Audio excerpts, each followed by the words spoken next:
अस्सलामु अलैकुम व रहमतुल्लाहि व बरकातुहू। अल्हम्दुलिल्लाहि नहमदुहु व नस्तईनुहु व नस्तगफिरुहु व नु'मिनु बिही व नतवक्कलु अलैहि व नऊज़ु बिल्लाहि मिन शुरूरि अनफुसिना व मिन सय्यिआति अअमालिना। मन यहदिल्लाहु फहुवल मुहतदी व मन युद्लिल फलन तजिद लहू वलिय्यन मुर्शिदा। वनशहदु अन ला इलाहा इल्लल्लाहु वहदहु ला शरीका लहु वनशहदु अन्ना सय्यिदना व सनदना व हबीबना व मौलाना मुहम्मदन अब्दुहु व रसूलुहु अल्लज़ी अरसलहु बिल्हक़्क़ि शाहिदन व मुबश्शिरन व नज़ीरा व दाइयन इलल्लाहि बिइज़्निही व सिराजम मुनीरा। फ़क़द क़ाल अल्लाहु तआला फ़ी कलामिहिल मजीद व फ़ुरक़ानिहिल हमीद। अऊज़ु बिल्लाहि मिनश शैतानिर रजीम। बिस्मिल्लाहिर रहमानिर रहीम।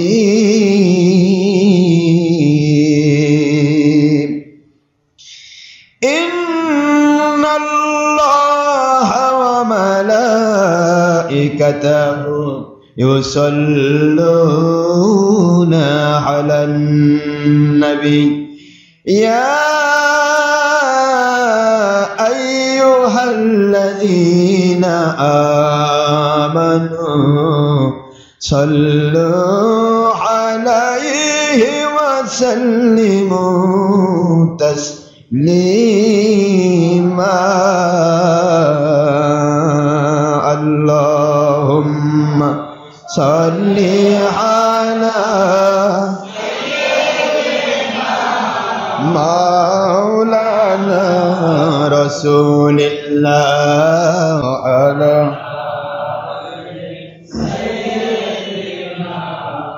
मौलाना हबीबिल्लाह।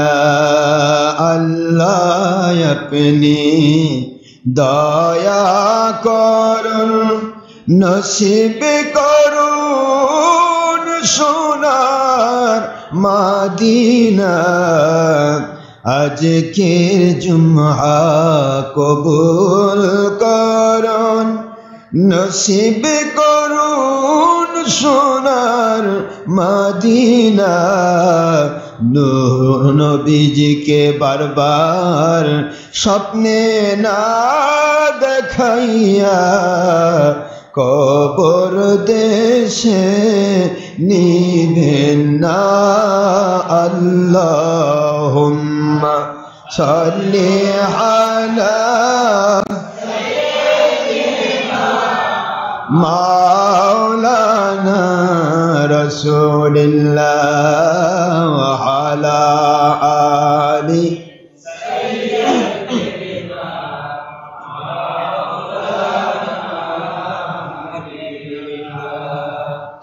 আয় নবীজি স্বপ্নের মাঝে দিবেন বারবার দেখা।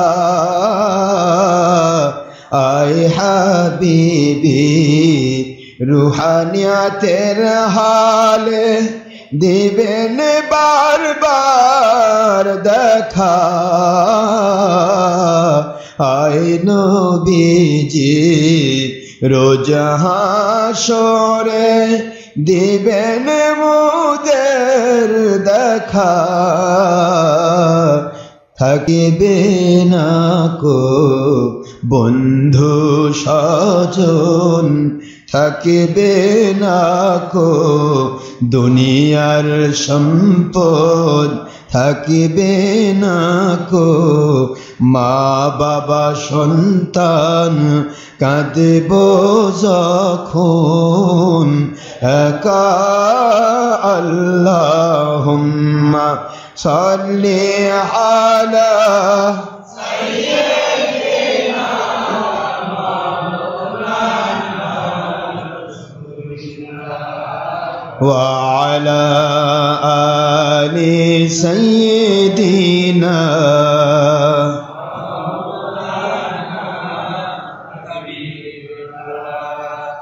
আসমান জমিনের সৃষ্টি করবলে আজ আমাদের খুশির দিন। আসমান জমিনের ফেরেশতা কুল বলে আজ আমাদের খুশির দিন। এ ধরাতে তশরিফ আনলেন রহমাতুল লিল আলামিন। আল্লাহুম্মা সাল্লি আলা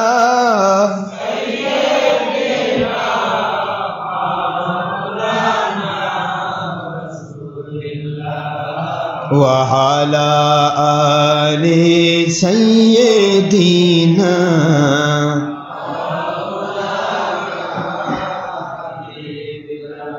কোথায় রইলেন প্রাণের নবীজি,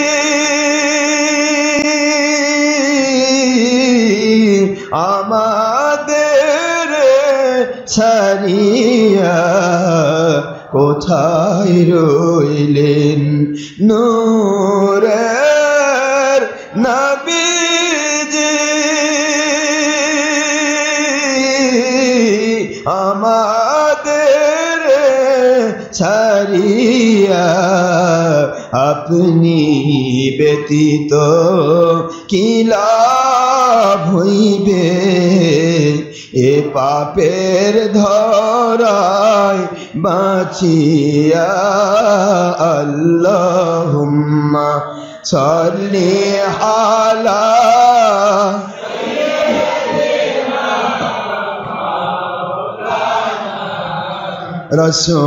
রাসূলিল্লাহ ওয়া আলা আলি সাইয়্যিদিনা মাওলানা হাবিবিল্লাহ। মুআজ্জাজ মুহতারাম প্রিয় সম্মানিত উপস্থিতি, মুসলমান মুমিন মুত্তাকি, আমার সম্মানিত পুরুষ মহিলা ইনসান, যারা বিভিন্নভাবে ছবি ভিডিও মুক্ত ইন্টারনেট রেডিওর মাধ্যমে হলেও যারা আমাদের সাথে আল্লাহর সন্তুষ্টির জন্য সম্পৃক্ত আছেন, দেশ বিদেশ থেকে, বিভিন্ন ডিস্ট্রিক্ট থেকে, বিভিন্ন থানা থেকে, বগুড়ার বিভিন্ন মহল্লা থেকে, এবং অনেক কষ্ট মুজাহাদানা করে যারা অর্থ ব্যয় করে, সময় ব্যয় করে, অনেক মসজিদ অতিক্রম করে যারা কষ্ট করে এখানে উপস্থিত হয়েছেন, আমি সকল পুরুষ মহিলা ইনসান, যুবক যুবতী, বৃদ্ধ বৃদ্ধা, ছাত্র ছাত্রী, ব্যবসায়ী, শ্রমিক, মজুর, চাকরিজীবী, বিরোধী দল, সরকারি দল, যৌথ বাহিনী, প্রশাসন, সাধারণ মানুষ, এক কথায় ভিক্ষুক থেকে আপ লেভেল পর্যন্ত যিনারাই আমাদের সাথে সম্পৃক্ত আছেন আল্লাহর জন্য, আল্লাহর সন্তুষ্টির জন্য, আমি তাদের জন্য দোয়া করব মহান আল্লাহ যেন আমাদের সবাইকে এমন পরিপূর্ণ হেদায়েত নসিব করেন, এমন পরিপূর্ণ ইসলাম দান করেন, যেই হেদায়েতে, যেই ইসলামে আল্লাহ পাক সন্তুষ্ট হয়ে দুনিয়াতে গয়বি মদদ, আখিরাতে জান্নাত দেওয়ার ওয়াদা করেছেন। মহান আল্লাহ আমাদের সবাইকে আল্লাহর সন্তুষ্টির উপরে কবুল করুন, আমিন। সব কথার এক কথা, যা করব সবের মূলে কি বলেন? খালি আল্লাহ। যা করব সবকিছুর মূলে আল্লাহ পাক রব্বুল আলামিন এক ও অদ্বিতীয় আল্লাহ, এবং সারা জগতের সৃষ্টির শ্রেষ্ঠ সৈয়দুল মুরসালিন, আখিরি নবী, নূর নবী, হায়াতুন নবী মুহাম্মদুর রাসূলুল্লাহ সাল্লাল্লাহু আলাইহি ওয়াসাল্লাম, ওনাদের সন্তুষ্টির জন্য। ঠিক না ঠিক? সন্তুষ্টি যদি আল্লাহর হয়, আল্লাহর সন্তুষ্টি যদি উদ্দেশ্য হয়, তাহলে ওই বান্দার কোনো আমলে শয়তান ধোঁকা দিয়ে তাকে ওই আমল থেকে, আমলের জজবা থেকে, আমল করার ক্ষমতা থেকে তাকে শয়তান বঞ্চিত করতে পারবে না, দূরে ঠেলে দিতে পারবে না। জোরে বলুন সুবহানাল্লাহ। নিয়তটা থাকতে হবে আল্লাহ এবং নবীজির সন্তুষ্টির জন্য। আল্লাহ এবং বলবেন যে নবী আসলো কেন? আল্লাহ পাক সন্তুষ্ট হবেন নবী সন্তুষ্ট হলে। ঠিক না ঠিক?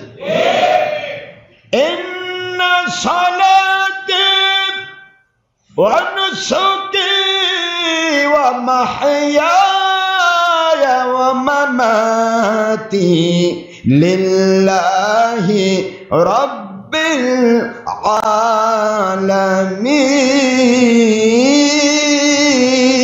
আলামিন।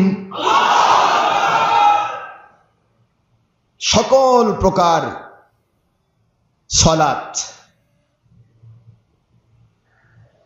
ওয়া নুসুকি কুরবানি, সকল ত্যাগ তিতিক্ষা, পশু কোরবানি, সময় কোরবানি, অর্থ কোরবানি, জীবন কোরবানি, মেধা কোরবানি, আপনার চোখ কান নাসিকা দিয়ে যত প্রকার কোরবানি করা যায়, ত্যাগ তিতিক্ষা, সব কিছুর মূলেই হবে নুসুকি। সুবহানাল্লাহ। ও মাহইয়ায়া, আমার হায়াত, ও মামাতি, আমার মৃত্যু, লিল্লাহি রাব্বিল আলামিন, একমাত্র কেবলমাত্র শুধুমাত্র আমার আল্লাহ রব্বুল আলামিন, ওনার জন্য নিবেদিত। আল্লাহর জন্য নিবেদিত।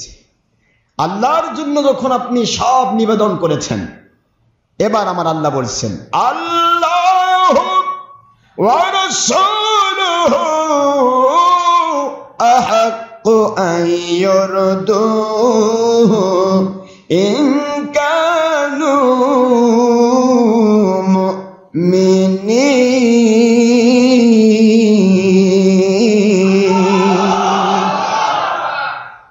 আল্লাহর কাছে সব নিবেদন করলাম, আমার জীবনের যা আছে সব কার কাছে নিবেদন করলাম? আল্লাহর কাছে সাবমিট করলাম, আল্লাহ পাকের কাছে নিবেদন করলাম, আল্লাহ পাকের কাছে সব কিছু বিলীন করে দিলাম। এবার আমার আল্লাহ বলছেন, এখন আমি বলছি শোনো, আমার কাছে তো বিলীন হয়েছ? বলে হ্যাঁ বলছি, এখন তোমাদের যত কাজ করবে, নামাজ পড়বে, রোজা রাখবে, হজ করবে, যাকাত দিবে, ভালো কাজ করবে, মন্দ কাজ ছাড়বে, সব করবে আল্লাহু ওয়া রাসূলুহু, আল্লাহ এবং রসুলকে সন্তুষ্ট করার জন্য।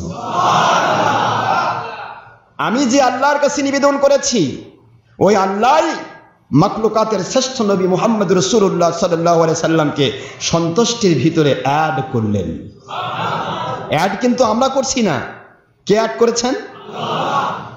সূরাতুল তাওবার 62 নম্বর আয়াত শরীফের এই 10 নম্বর পারার 11 নম্বর সূরার এই আয়াত শরীফে আল্লাহ প্রমাণ করতে চাইলেন, মুমিন যারা দাবি করবে, ইন কানু মুমিনিন,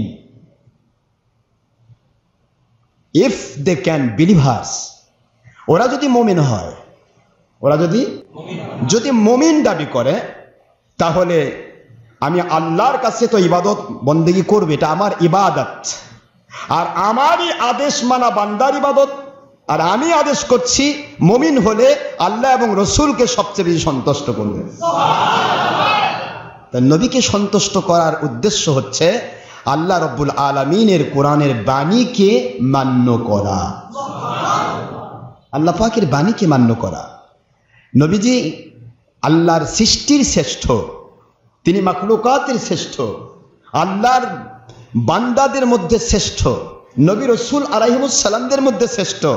আসমান জমিন সারা জগৎ সমূহের, যেখানে আমি বললাম রব্বিল আলামিন, আমার আল্লাহ বলছেন আমি রব্বুল আলামিন, আমার কাছ থেকে ফায়দা পাওয়ার জন্য, আমার কাছ থেকে রহমত পাওয়ার জন্য, আমার কাছ থেকে বরকত পাওয়ার জন্য, আমার কাছ থেকে শান্তি পাওয়ার জন্য, আমার কাছ থেকে কোরবানি কবুল হওয়ার জন্য, আমার কাছ থেকে ইবাদত কবুল হওয়ার জন্য, আমার কাছ থেকে কিছু পাওয়ার জন্য আল্লাহ বলেন কি, ওমা আরসালনাকা ইল্লা রাহমাতাল লিল আলামিন।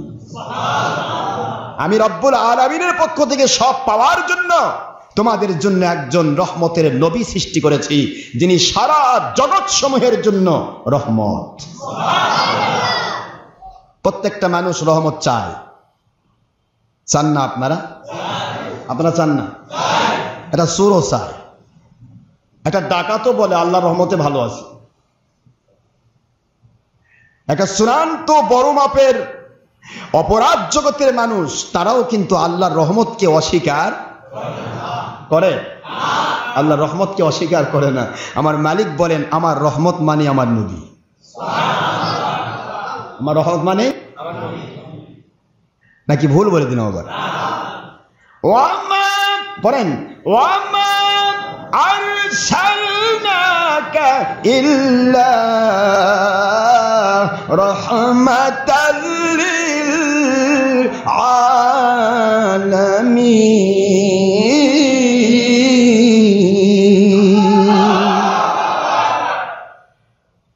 আয় আমার বন্ধু, আয় আমার হাবিবি, কোরআন শরীফের সূরাতুল আম্বিয়া আলাইহিমুস সালাম, এই সূরা আম্বিয়া 17 নম্বর পারা 21 নম্বর সূরা, এই আয়াত শরীফ 107 নম্বর আয়াত শরীফ দিয়া আমি প্রমাণ করে দিলাম, যতদূর পর্যন্ত আমি আল্লাহকে কেউ রব হিসাবে পেতে চায়, রব মানে প্রতিপালক, রব মানে খলিক মালিক, রব মানে সৃষ্টিকর্তা, রব মানে দাতা, রব মানে বান্দাকে ছোট থেকে জিরো থেকে হিরো বানানোওয়ালা। এক ফোঁটা পানি থেকে মানুষকে তৈরি করে আমার মালিক বলেন, তাকে আমি দুনিয়ার বাদশাহী দান করি। রব ওই রব, যে রব সত্য জিনিসকে পালন করতে করতে করতে করতে করতে করতে তাকে দুনিয়ার সবকিছু দিয়ে ক্ষান্ত হন না। আসমান জমিনের সমান জান্নাতুল ফেরদৌস আমার আল্লাহ দান করে। রব্বুল আলামিন বলেন, আমার রুবুবিয়াত, আমার পালন, আমার সৃষ্টি, আমার যা কিছু আছে রব্বুল আলামিন হিসেবে যতদূর পর্যন্ত আমি আল্লাহ যতদূর পর্যন্ত ব্যাপৃত, আমার বন্ধু গো, রবের কাছ থেকে যা কিছুই পেতে চাক সব কিছুই হবে রহমত। আর ওই রহমত আমি আল্লাহ গোটা জগতের জন্য আপনাকেই বানাইয়া দিলাম।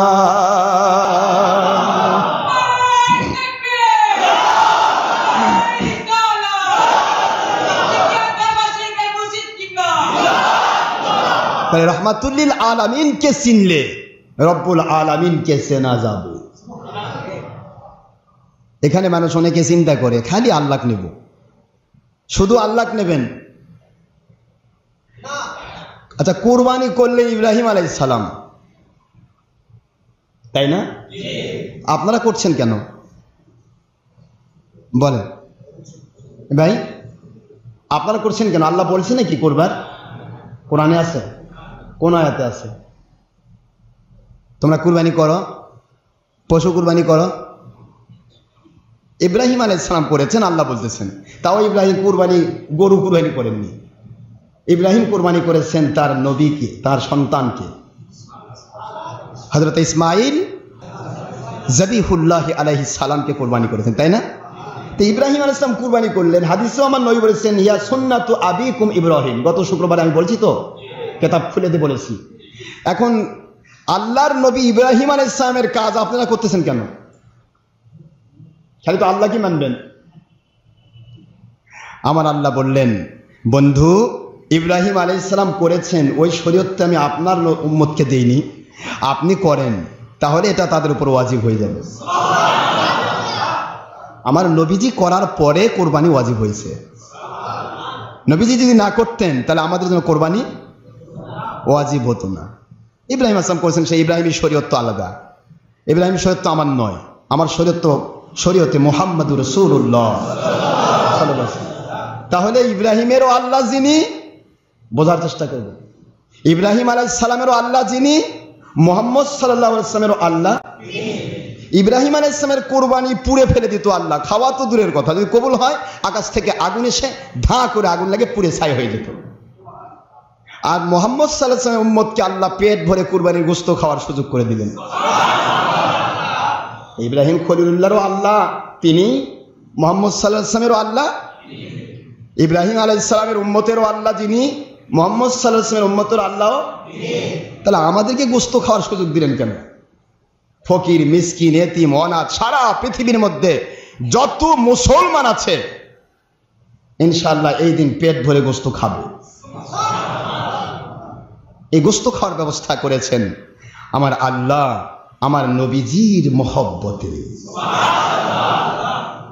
ইব্রাহিম আলাইহিস সালাম যে কুরবানি করেছিলেন ওটা কিন্তু গোশত খেতে পারেননি, ওটার গোশত খেতে আকাশ থেকে এসে দুম্বাটা আগুন লেগে পুড়ে গেল। বোঝা গেল ইব্রাহিম আলাইহিস সালামের কুরবানি, ইসমাঈল আলাইহিস সালাম কুরবানি, এই ইসমাঈল কুরবানি আল্লাহ রাব্বুল আলামিন কবুল করেছেন। কবুল করে তার সন্তান যেহেতু তিনি কুরবানির জন্য প্রস্তুত ছিলেন, আল্লাহ পাক দয়া করে তাকে ফিরিয়ে দিয়েছেন।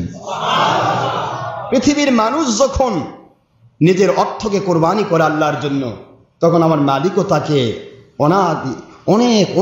অনাদি কালের জন্য অনেক সম্পদ তাকে ফিরিয়ে দেন। ইব্রাহিম আলাইহিস সালামের কুরবানি আল্লাহ কবুল করেছেন। গোশত কেউ খেতে পারে না, আমি বলছি সে আলোচনা আজকে ছোট্ট করে বলার চেষ্টা করি, শুনবেন তো ইনশাআল্লাহ। বিষয় হলো আমরা শুকরিয়া করব কার? আল্লাহর। আল্লাহ রাব্বুল আলামিনের শুকরিয়া আর নবীজির উপরে দরুদ। আল্লাহর শুকরিয়া কেন? আল্লাহ পাক রব্বুল আলামিন দয়া করে আমাদেরকে এমন নবী দিয়েছেন যে নবীকে মানলে আল্লাহকে মানার সওয়াব পাওয়া যায়, যে নবীজিকে ভালোবাসলে আল্লাহকে ভালোবাসার সওয়াব পাওয়া যায়, যে নবীর উপর দরুদ সালাম পড়লে আল্লাহর ইবাদত হয়ে যায়, যেই নবীর উপরে দরুদ সালাম পড়লে আল্লাহর গয়েবী মদদ, রহমত, শান্তি, বরকত নাজিল হয়, এমন নবী যিনি দান করেছেন, যেই নবীজির মাধ্যমে আমার আল্লাহ রাব্বুল আলামিন শবে বরাতের মতো 450 বা মতান্তরে 400 বৎসরের সাথে উত্তম রজনী আমাদের দান করেছেন, যদিও অন্য কোনো শরীয়তে এটা ছিল না। যেই নবীজির জন্য কোরবানির গোশত খাওয়া আমাদের জন্য হালাল করেছেন, অন্য নবীর সময় গোশত খাওয়া হালাল ছিল না কোরবানির। যেই নবীর কারণে পৃথিবীর সর্বত্র আল্লাহ পাক মসজিদ হিসেবে ঘোষণা দিয়েছেন, আমার নবীজির উম্মাত যেখানেই নামাজ পড়বে সেখানে আমি নামাজ কবুল করব। পৃথিবীর অন্য কোন নবী রাসূলদের জন্য এটা ছিল না, নির্দিষ্ট জায়গায় গিয়ে নামাজ পড়তে হতো, তবুও সেটার গ্যারান্টি ছিল না, তবুও সেটার 5 ওয়াক্ত ছিল না। আমি আপনার খেদমতে বলবো ওই নবীকে পেয়েছি, এই জন্য শুকরিয়া, আলহামদুলিল্লাহ। ভাইজান আমার, দরুদ সালাম পড়তে হয় নবীজির উপরে। দরুদ সালাম পড়লে আল্লাহ খুশি হন, আর আল্লাহ খুশি হওয়া মানে বান্দার জীবন শাহীন। ঠিক না বা ঠিক? নবীর উপরে দরুদ পড়লে কে খুশি হন? আল্লাহ খুশি হইলে আপনার কোনো অভাব আছে? এই জন্য আল্লাহর হাবিব হুজুর পাক সাল্লাল্লাহু আলাইহি ওয়াসাল্লাম বুঝাইলেন, শোনো আমাকে আমার আল্লাহ কেমন করে পালন করে তোমাদের কাছে নিয়ে আসতেছেন। শুরু করলেন আদম আলাইহিস সালামকে সৃষ্টি করলেন। আদম সৃষ্টির পূর্বে আমার আল্লাহ আমাকে 14,000 মতান্তরে হাজার হাজার বছর আগে আমার আল্লাহ নবী এবং রাসূল হিসেবে আমাকে সৃষ্টি করলেন।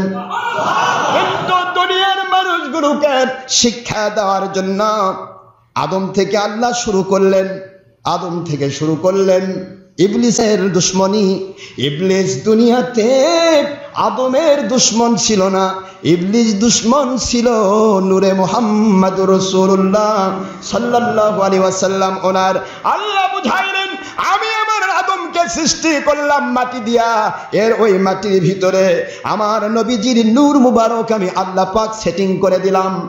নূরে মুহাম্মদুর রাসূলুল্লাহ যেই মাত্র সেটিং হয়ে গেল, ইবলিস শয়তান বুঝতে পারলো না।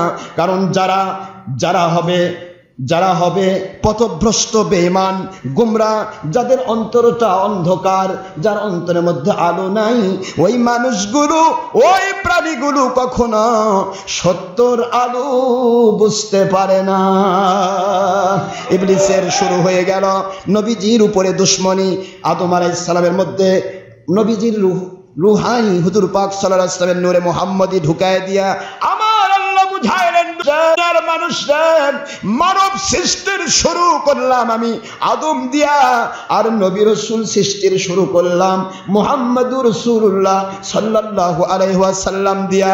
মুহাম্মদুর রাসূলুল্লাহ সাল্লাল্লাহু আলাইহি ওয়াসাল্লামকে মাটির মানুষের ভিতরে তার নূরের ফয়েজ ঢুকাইয়া দিয়া নূরের রহমতের ফেরেশতার চাইতে ঊর্ধ্বে আসন আমি আল্লাহ দিয়ে দিলাম। আদম সৃষ্টি, মাটির আদমকে কেউ সেজদা করেনি। রহমতের ফেরেশতা, নূরের সৃষ্টি ফেরেশতা নূর নবীজিকে সেজদা করেছেন। নূর নবীজিকে, নূর নবীজিকে আদমের মধ্যে ঢুকায় দেয়। আদমের মর্যাদা, কথা বলেন না কেন? নূর নবীজির জুতা মোবারক নিয়ে আরশের আজিমে মর্যাদা। নূর নবীকে ইয়াসরিব নামক জায়গায় নিয়ে সারা জগতের সবকিছু চাইতে মর্যাদা মদিনার। কথা বলেন না কেন? মর্যাদা বেশি না মক্কার মর্যাদা বেশি? কেন? কাবা ঘর, তাহলে তো তওয়াফ করা লাগবে। মদিনা তওয়াফ করা লাগতো, কাবা তওয়াফ করতেছেন কেন? কথা বোঝেননি? কাবা তওয়াফ করতে হচ্ছে কেন? মদিনা তো তওয়াফ করছেন না। এখন তো মদিনা থেকে দূরে সরে রাখার জন্য চেষ্টা চলছে। আমার আল্লাহ বুঝাইলেন কাবা তওয়াফ করবে, কাবা তওয়াফ করবে আমার নবীজি পাক সাল্লাল্লাহু আলাইহি ওয়াসাল্লাম তওয়াফ করেছেন এই জন্য। বোঝার চেষ্টা করবেন। কাবা তওয়াফ করবে আমার নবী তওয়াফ করেছেন এই জন্য। সাফা মারওয়াতে দৌড়াবে আমার নবী দৌড়াইছেন এই জন্য। হাজেরা দৌড়াইছে এই জন্য উম্মতে মুহাম্মদীর শরীয়ত নয়। হাজরা তো নবী না, হাজরা কি? ওলি। হাজরা কি? ওলি, সে তো নবী না। হাজেরা দৌড়াইলেন সাফা মারওয়ায়, আর আপনি ওয়াজিব হিসেবে পালন করতেছেন কিভাবে বলেন? আগে বুঝাই দেন। হাজেরার আমল আমাদের জন্য ওয়াজিব। একজন ওলির আমল অতিরিক্ত হলে তার জন্য মুস্তাহাব হবে, তো ওয়াজিব হবে না। কেমন করে ওয়াজিব হলো? আমার আল্লাহ বুঝাইলেন বন্ধু, সাফা মারওয়ায় হাজেরা দৌড়াইছে, আপনার উম্মতের জন্য ওয়াজিব হবে না।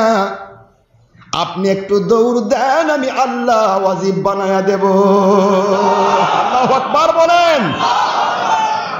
মিনাতে ইব্রাহিম আলাইহিস সালাম, ইসমাঈল আলাইহিস সালাম, হাজরা আলাইহাস সালাম ওনাদের কুরবানি, এই কুরবানি আপনার উম্মতের জন্য ওয়াজিব হবে না।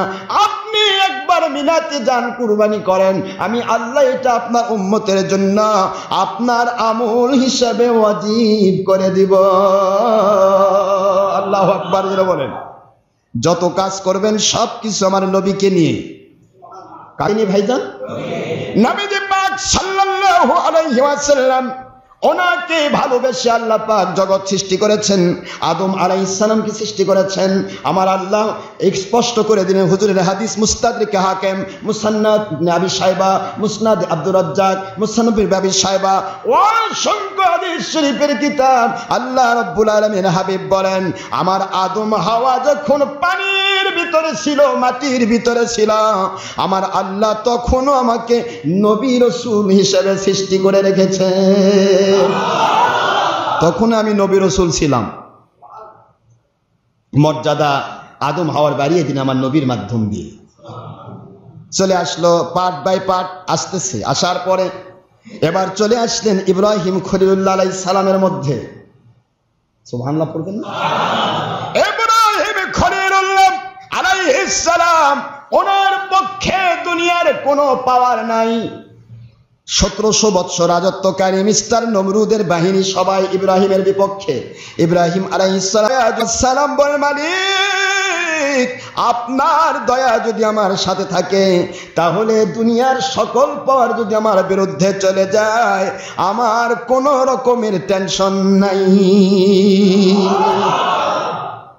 আমার আল্লাহ বুঝারের বন্ধু গো, ও আমার খলিলুল্লাহ, খলিলুল্লাহকে আগুনে পুড়তে দেব না, কারণ নমরুদের যে আগুন, ওই আগুনের ভিতরে আমার আখিরি নবীর নূরের ছোঁয়া রয়েছে। আপনার নলাটের ভিতরে নূর নবীকে আমি আল্লাহ সাবমিট করে দিলাম, সারা জগৎময় আগুন জ্বলবে। যেই নবীকে মেরাজের রাত্রে সূর্য পুরাতে পারে না, যেই নবীকে মেরাজের রাত্রে ধূমকেতু নিহারিকা পুরাতে পারে না, উল্কা পিণ্ড পুরাতে পারে না, সমস্ত যত রকমের ছায়াপথ নিহারিকা, যত রকমের গ্যালাক্সি, কেউ যাকে স্পর্শ করতে পারে না, ওই আখেরি রাসূল মুহাম্মদুর রাসূলুল্লাহ সাল্লাল্লাহু আলাইহি ওয়াসাল্লাম, ওনাকে আমি আল্লাহ ইব্রাহিম আলাইহিস সালাম আপনার বংশে দেব। এই জন্য আপনার কপালে আমার নবীজিকে সেটিং করে দিলাম। এখন নমরুদের আগুন কেন, গোটা জগৎ যদি আগুন লেগে যায়, আল্লাহর রহমতের নবী যেখানে আছে সেখানে পড়বে না।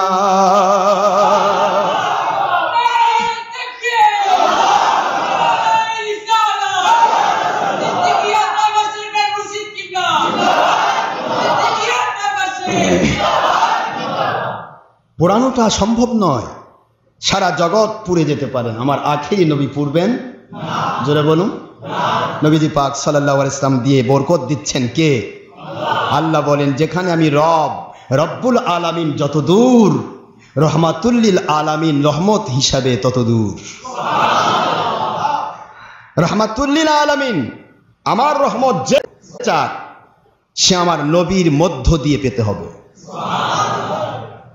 ইব্রাহিম আলাইহিস সালাতু ওয়াস সালাম এবার ঘোষণা দিলেন আমার আল্লাহর দয়াতে। আল্লাহ বলেন, ইব্রাহিমকে আমি বললাম আসলিম। সূরাতুল বাকারা খুললেই পাবেন, প্রথম নম্বর পারার শেষের পৃষ্ঠার আগের পৃষ্ঠা। আল্লাহ পাক কোরআন শরীফের সূরাতুল বাকারার এই প্রথম নম্বর পারা, দ্বিতীয় নম্বর সূরা 131 নম্বর আয়াত শরীফে আল্লাহ পাক ঘোষণা দিচ্ছেন, ইদ কলা, স্মরণ করো সেই সময়ের কথা, কলা যখন আল্লাহ রব্বুল আলামিন বললেন, ইদ কলা রব্বুহু, তার রব বললেন। কার রব? ইব্রাহিম আলাইহিস সালাম, ওনার রব বললেন হু ইব্রাহিমকে, আসলিম, আপনি মুসলমান হন। তাই ইব্রাহিম আসলাম কি মুসলমান ছিল না? কথা বলেন না কেন? আপনারা তো বলতেছেন আমি মুসলমান, আর মুসলমান হওয়ার দরকার নেই। ইব্রাহিমের চেয়ে বড় মুসলমান আপনারা? বাবা, এখনকার মুন্সিরা তো কয় মুসলমান হোক বেঈমান কয়। এ তোমরা কি ইব্রাহিম আলাইহিস সালামের চেয়ে বড় মুসলমান? আল্লাহ বলতেছেন আসলিম, আপনি মুসলিম হন।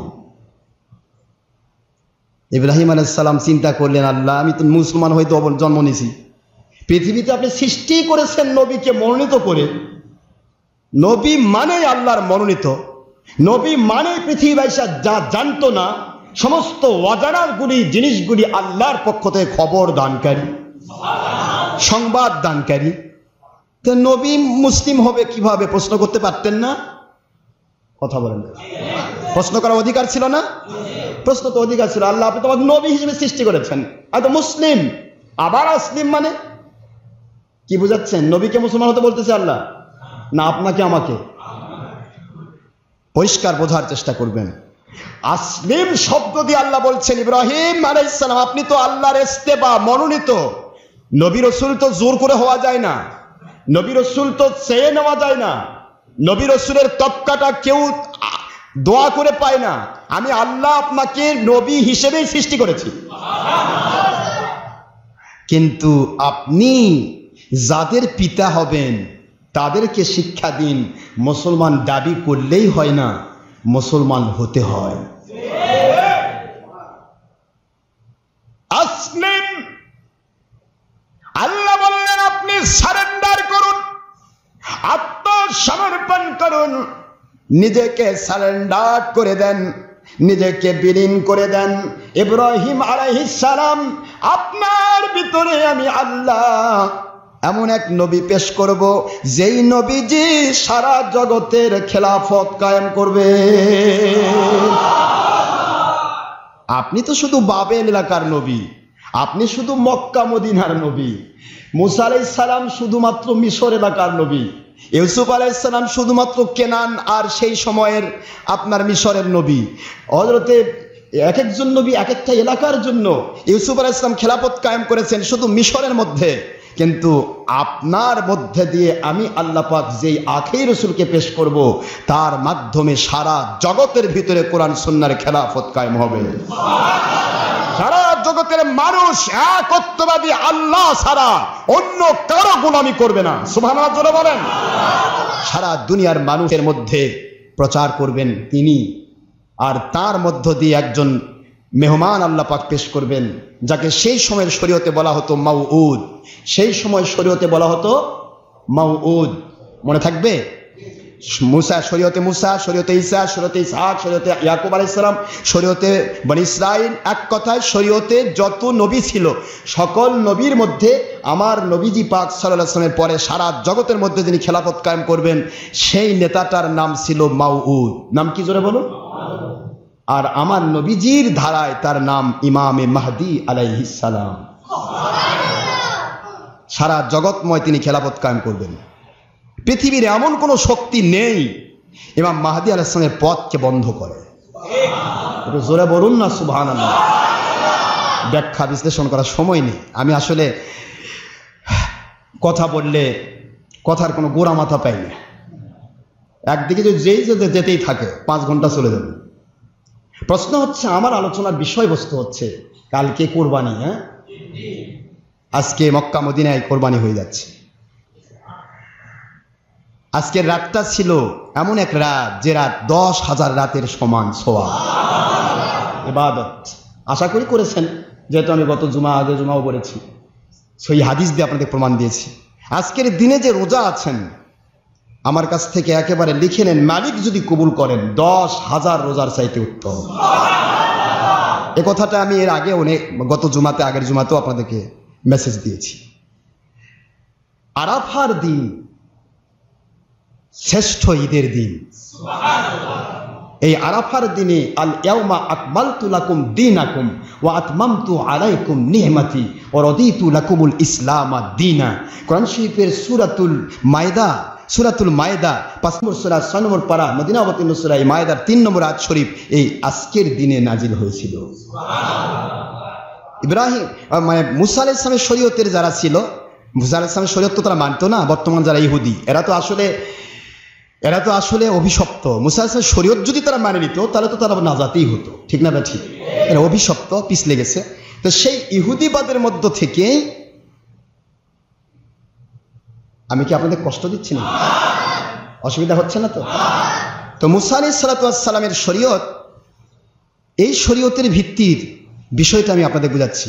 ইহুদি গোষ্ঠী, ওনার সময় যারা ছিল বনি ইসরাইল, ইসরাইল বলা হয় ইয়াকুব আলাইহিস সালামকে। কাকে জোরে বলুন? আর ইয়াকুব আলাইহিস সালামের 12 সন্তান, 12 সন্তানের মধ্যে ইউসুফ আলাইহিস সালাম, বিনিয়ামিন সহ 1200। তার মধ্যে প্রথম সন্তানের নাম হলো ইয়াহুদ। প্রথম সন্তানের নাম কি? এই প্রথম সন্তানের নাম ইয়াহুদা। এই ইয়াহুদের নামে বনি ইসরাইলকে ইয়াহুদি বলে ডাকা হয়। কি বুঝে আসে?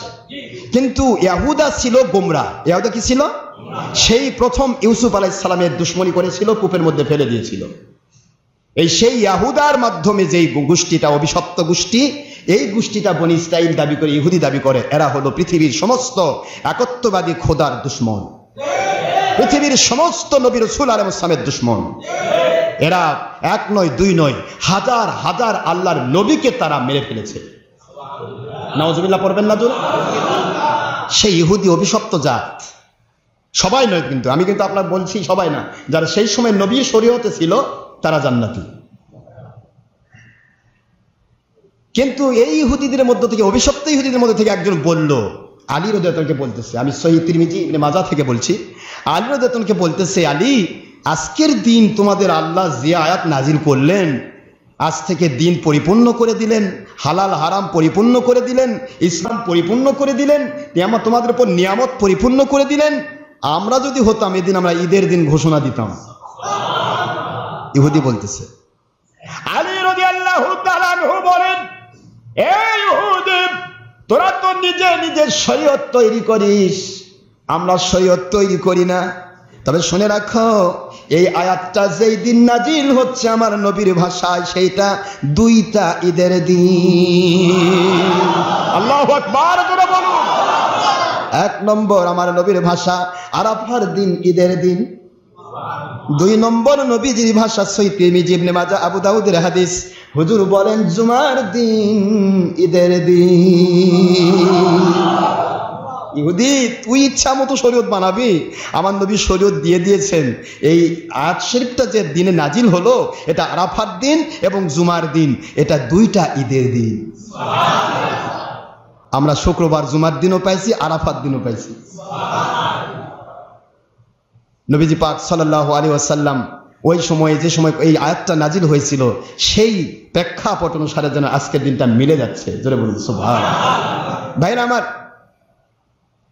এই যে এমন একটা দিন, আরাফার দিন, আমি এগুলা ফজিলত সম্পর্কে অনেক কথা আপনাদের বলেছি। এত ফজিলত কেন হলো, কি হলো, একটা প্রশ্নের উত্তর যদি দিতে যায়, আমি নিজেই প্রশ্ন করব, নিজেই উত্তর দেবো, সময় লেগে যাবে ঘন্টার পর ঘন্টা, ওই সম্ভব হবে না। তবে ইব্রাহিম আলাইহিস সালামকে আল্লাহ বললেন আপনি মুসলিম হন, আত্মসমর্পণ করেন। এবার ইব্রাহিম আলাইহিস সালাম কোনো প্রশ্ন করলেন না। আপনি আমি হলে প্রশ্ন করতাম। আমি আজকে বলতেছি, ভাইরা আসুন, বাতিল 72 ফেকা যেভাবে হালাল হারাম উল্টা পাল্টা করতেছেন, আসুন আমরা মুসলিম হই। এরা কই আমাদের মুসলিম হওয়ার আগে কেন, আমরা তো পাকা মুসলমান। কি বলেন না কেন? এরা পাকা মুসলমান, কিন্তু আল্লাহ যা বলেছে তার বিপরীত। কথা বোঝেন না? বুঝেন? আল্লাহ বলেছেন নবী নূর, এরা কই মাটি। আল্লাহ বলেছেন সই ভিডিও নিষিদ্ধ, এরা কই সই ভিডিও এই যুগে চলবে। আল্লাহ বলেছেন মহিলা পুরুষ একাকার হওয়া নিষিদ্ধ, এরা কইছে এই যুগে চলবে। আল্লাহ বলেছেন নবী পাক সাল্লাল্লাহু আলাইহি ওয়াসাল্লামের উপর দুরূদ সালাম পড়ো, এরা কই দুরূদ সালাম বিদআত। আল্লাহ বলেছেন নবী পাক সাল্লাল্লাহু আলাইহি ওয়াসাল্লাম আমাকে সবে রাত দিয়েছি, সবে কদর দিয়েছি, এরা করছে এগুলো চলবে না, বেদাত। নবী পাক সাল্লাল্লাহু আলাইহি ওয়াসাল্লাম পৃথিবীতে যেদিন এসেছে সেই দিন তোমরা ঈদের দিন ঘোষণা দাও, ওই দিন তোমরা খুশি প্রকাশ করো। আল্লাহর কোরআন শরীফের সূরাতুল ইউনূস 58 নম্বর আয়াত শরীফ দ্বারা ঘোষণা দিলেন। এরা বলতেছে ঈদে মিলাদুন্নবী বলে আসলো কোত্থেকে? ঈদ তো দুইটা, ঈদ দুইটা, শুক্রবারের ঈদ আবার কই গেল? কথা বলেন না কেন? ঈদ দুইটা মানে কালকে শনিবার, কালকে ঈদ। ঈদুল আজহা আগে একটা হয়েছে ঈদুল ফিতর, এই দুইটা করা ঈদ স্বীকার করতেছে। সহিহ তিরমিজি শরীফ সহ অসংখ্য সহিহ হাদিসের ভিত্তিতে, বুখারী শরীফের বিভিন্ন হাদিসের ভিত্তিতে শুক্রবার দিন ঈদের দিন। যদি কেউ বলে দুই দিন ঈদ আর কোনো ঈদ নেই, তাহলে আল্লাহর নবীর সহিহ হাদিসকে অস্বীকার করার কারণে এরা মুসলমান আছে না? পাকা পাকা মুসলমান। এই জন্য আল্লাহ বললেন আসলিম, মুসলমান হও। সুবহানাল্লাহ পড়বেন না জোরে? জাতির পিতা মিল্লাত আবিকুম ইব্রাহিম হুয়া সাম্মাকুমুল মুসলিমিন। তোমরা তোমাদের পিতা ইব্রাহিম আলাইহিস সালাম, ওনার মিল্লাত ইব্রাহিম, হানিফ সম্প্রদায়ভুক্ত। ওই হানিফ সম্প্রদায়ভুক্ত হচ্ছে মিল্লাত ইব্রাহিম। ওই ইব্রাহিম আলাইহিস সালামের দিনটা আমি মুহাম্মদুর রাসূলুল্লাহ সাল্লাল্লাহু আলাইহি ওয়াসাল্লামের উপর নাজিল করলাম। মুহাম্মদ সাল্লাল্লাহু আলাইহি ওয়াসাল্লামের উম্মতদের জন্য শরীয়তে ইব্রাহিমের ধারা আমি নাজিল করলাম। কেন? কারণ ইব্রাহিম আলাইহিস সালাম তোমাদেরকে প্রথম নামকরণ করেছেন মুসলমান। হুয়া সাম্মাকুমুল মুসলিমিন। হুয়া মানে ইব্রাহিম আলাইহিস সালাম, সাম্মা মানে নামকরণ করেছেন, কুম মানে তোমাদেরকে, মুসলিমিন মুসলমান। ইব্রাহিম আলাইহিস সালামের আগে যত নবী রাসূল ছিলেন তারা মুসলমান ছিলেন না, কিন্তু তাদের উম্মত কোনোদিন মুসলিম দাবি করতো না। মুসলিম দাবি করি আমরা। ইব্রাহিম আলাইহিস সালাম তার সন্তানগণ তারা মুসলিম। সুবহানাল্লাহ। এই মুসলিম দাবি আমরা করি, ওনারা মুসলিম দাবি করতো না, কিন্তু তারা সবাই মুসলমান ছিলেন। কি ছিলেন যারা বলো? মুসলমান ছিলেন। প্রত্যেক নবী রাসূল আলাইহিস সালামের উম্মতগণই মুসলিম, আত্মসমর্পণকারী আল্লাহর কাছে। কিন্তু আমরা মুসলিম নামকরণ পেয়েছি ইব্রাহিম আলাইহিস সালামের মধ্য দিয়ে। আল্লাহ বুঝালেন, রে দুনিয়ার মুমিনেরা, মুসলমানেরা, তোমার পিতাকে যখন আমি বললাম তুমি আপনি আত্মসমর্পণ করুন, আপনি মুসলিম হন, ইব্রাহিম আলাইহিস সালাম প্রশ্ন করতে পারতেন হাজারটা, প্রশ্ন তিনি করলেন না। জানেন আমার আল্লাহ যা বলেন তার মধ্যে কোনো সন্দেহ নাই। এখানে আমি নবী হই আর নবীর যে কেউ হই না কেন, প্রশ্ন করলেই বিপদ বাড়বে। সুবহানাল্লাহ জোরে বলেন। প্রশ্ন করলেই বিপদ বাড়বে, প্রশ্ন করার দরকার নাই। ও আল্লাহ, মুসলিম হলাম কিভাবে? আসলামতু, বলেন আসলামতু লিরাব্বিল লিরাব্বিল আলামিন। ও আমার আল্লাহ, আপনি তো আমাকে মুসলিম হতে বলেছেন, আপনি আমাকে আত্মসমর্পণ করতে বলেছেন। শুনুন আমার মালিক, আমার সকল যত রকমের সন্তান আপনি দুনিয়াতে দেবেন, সকল সন্তানকে আমি ইব্রাহিম আলাইহিস সালাম সবক দিচ্ছি, আমি এবং আমার সন্তানেরা সকলেই তারা মুসলিম হবে, আত্মসমর্পণ করবে, সারেন্ডার করে দিবে, নিজেকে বিলীন করে দিবে একমাত্র কেবলমাত্র শুধুমাত্র একত্ববাদী খোদা আল্লাহ, একত্ববাদী মাবুদ আল্লাহ, ওই আল্লাহর কাছে নিজেদেরকে সাবমিট করে দিবে। এই সাবমিশনটা আমি ইব্রাহিম আলাইহিস সালাম আপনার কাছে আমি পেশ করছি। আসলামতু লিরাব্বিল আলামিন, আমি সারেন্ডার করলাম আল্লাহ আপনার কাছে, আত্মসমর্পণ করে দিয়েছি। আপনার আদেশ আমার আদেশ, আপনার নিষেধ আমার নিষেধ, আপনার মত আমার মত, আপনার পথ আমার পথ, আপনি যা বলবেন আমি তা করব, আপনি যা নিষেধ করবেন আমি তা ছাড়ব। সব কিছুর মধ্যে কোনো জায়গায় প্রশ্ন রাখবো না, কোনো জায়গায় চিন্তা করব না, কোনো জায়গায় ভাবনা করব না। আমার মালিক যা বলবেন তা আমি মেনে নিব। এর নাম হবে মুসলমান। এর নাম কি? মুসলিম। আল্লাহ বলেন ঠিক আছে, এবার আপনাকে দিয়ে শুরু করি, আপনাকে সন্তান শুরু করি। আপনি তো সব ব্যাপার আমাকে মেনে নিয়েছেন, সন্তান দিলাম না, রাগ করবেন না, খুশি হবেন। একটু আমি জানতে চাই, সুবহানাল্লাহ বলেন, তার বংশে আসবে কে? মুহাম্মাদুর রাসূলুল্লাহ সাল্লাল্লাহু আলাইহি সাল্লাম। সন্তান দিচ্ছেন না, 80 বছর হয়ে গেল, স্ত্রী দুইটা, কয়জন স্ত্রী? দুইজন স্ত্রী, সন্তান নেই, 80 বছর হয়ে গেল। ব্যাপারটা 80 বছর হয়ে সন্তান নেই। আপনি আমি হলে চিন্তা করতাম খালি ঘুটুর ঘুটুর ঘুটুর ঘুটুর হতো। আল্লাহ আমার মাধ্যমে বলে নবী আসবে, আমার মাধ্যমে এটা হবে সেটা হবে, কইল আমার সন্তানই নেই, আমার বিবি তো বন্ধা, পাগল হয়ে যেতাম আমরা। আমার মালিক বলেন দেখি সন্তান পেয়ে খুশি হন না না পেয়ে খুশি হন। আমি আপনাকে পরীক্ষা করব 80 বছরের পরে 90 বছরে। খাতনা করার সিস্টেম আমি আপনার মধ্যে দিয়ে চালু করলাম। খাতনা করতে হবে। ইব্রাহিম আলাইহিস সালাম করে কি করব? খাতনা কেমনে করব? কোথায় যাব? তাদের কাছে না কোথায়? কিভাবে কাটবো? রক্ত বের হবে না বন্ধ হবে? মরে যাব না বেঁচে থাকবো? কোনো টেনশন নাই। আমি আমার আল্লাহর কাছে নিজেকে নিবেদন করেছি। এই 90 বছর বয়সের বৃদ্ধ আমি নিজের হাতে নিজের খতনা আমি কমপ্লিট করলাম। আল্লাহু আকবার জোরে বলেন। হঠাৎ করে আপনাকে বলা হয় ভাই আপনি খতনা করেন,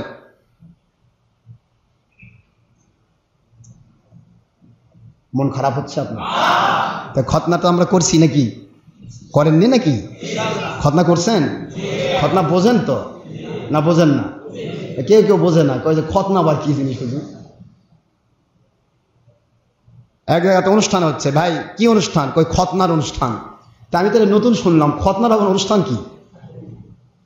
খতনা অনুষ্ঠান, খতনা করবে, শুনবেন নিজের সন্তানের খতনা করবে, এটা নবীজির সুন্নাত, ইব্রাহিম আলাইহিস সালামের সুন্নাত। এই খতনা করতে গিয়েও মানুষে বলে খাওয়ায় দাওয়ায়, টাকা নেয় পয়সা নেয়, কি ইচ্ছা মতো শরীয়ত মানবেন? আপনি খতনা করতেছেন ঠিক আছে, শুকরিয়া করেন আমার মালিকের যে এমন একটা সুন্নত আমাকে মানার তৌফিক আল্লাহ দিয়েছেন, আমার নবীজির সুন্নত। আমি একটু মিলাদ শরীফ পড়ি, একটু কোরআন শরীফ তেলাওয়াত করে আমার মালিকের কাছে দোয়া করি, ঠিক আছে, কোনো সমস্যা নেই। কিন্তু খতনা উপলক্ষে অনুষ্ঠান, এ উপলক্ষে অনুষ্ঠান, এই সমস্ত ইচ্ছা মতো অনুষ্ঠান, এগুলার ব্যাপারে মৌলবীদের বাধা নাই। বাধা হলো মিলাদ আর কিয়াম আর ঈদে মিলাদুন নবী, বেদা মহাভেজাল। খতনা সুন্নত ইব্রাহিম আলাইহিস সালামের উপর আদেশ হয়েছিল, তিনি করেছেন 90 বছর বয়সে। ভয় পাইছেন? 90 বছর বয়সে এমনি আমাদের বাচ্চা কাচ্চা সন্তানদের যেগুলা খতনা করি, বয়স যদি 10 বছর পার হয়ে যায় তাহলে রক্ত বেশি ঝরে, চামড়াগুলোর মধ্যে রক ঢুকে যায়, আর রক যখন কাটা পড়ে তখন রক্ত বেশি হয়। তখন কি আজুথ্রিমাইসিন বোধহয় অ্যান্টিবায়োটিক ছিল, তাই না?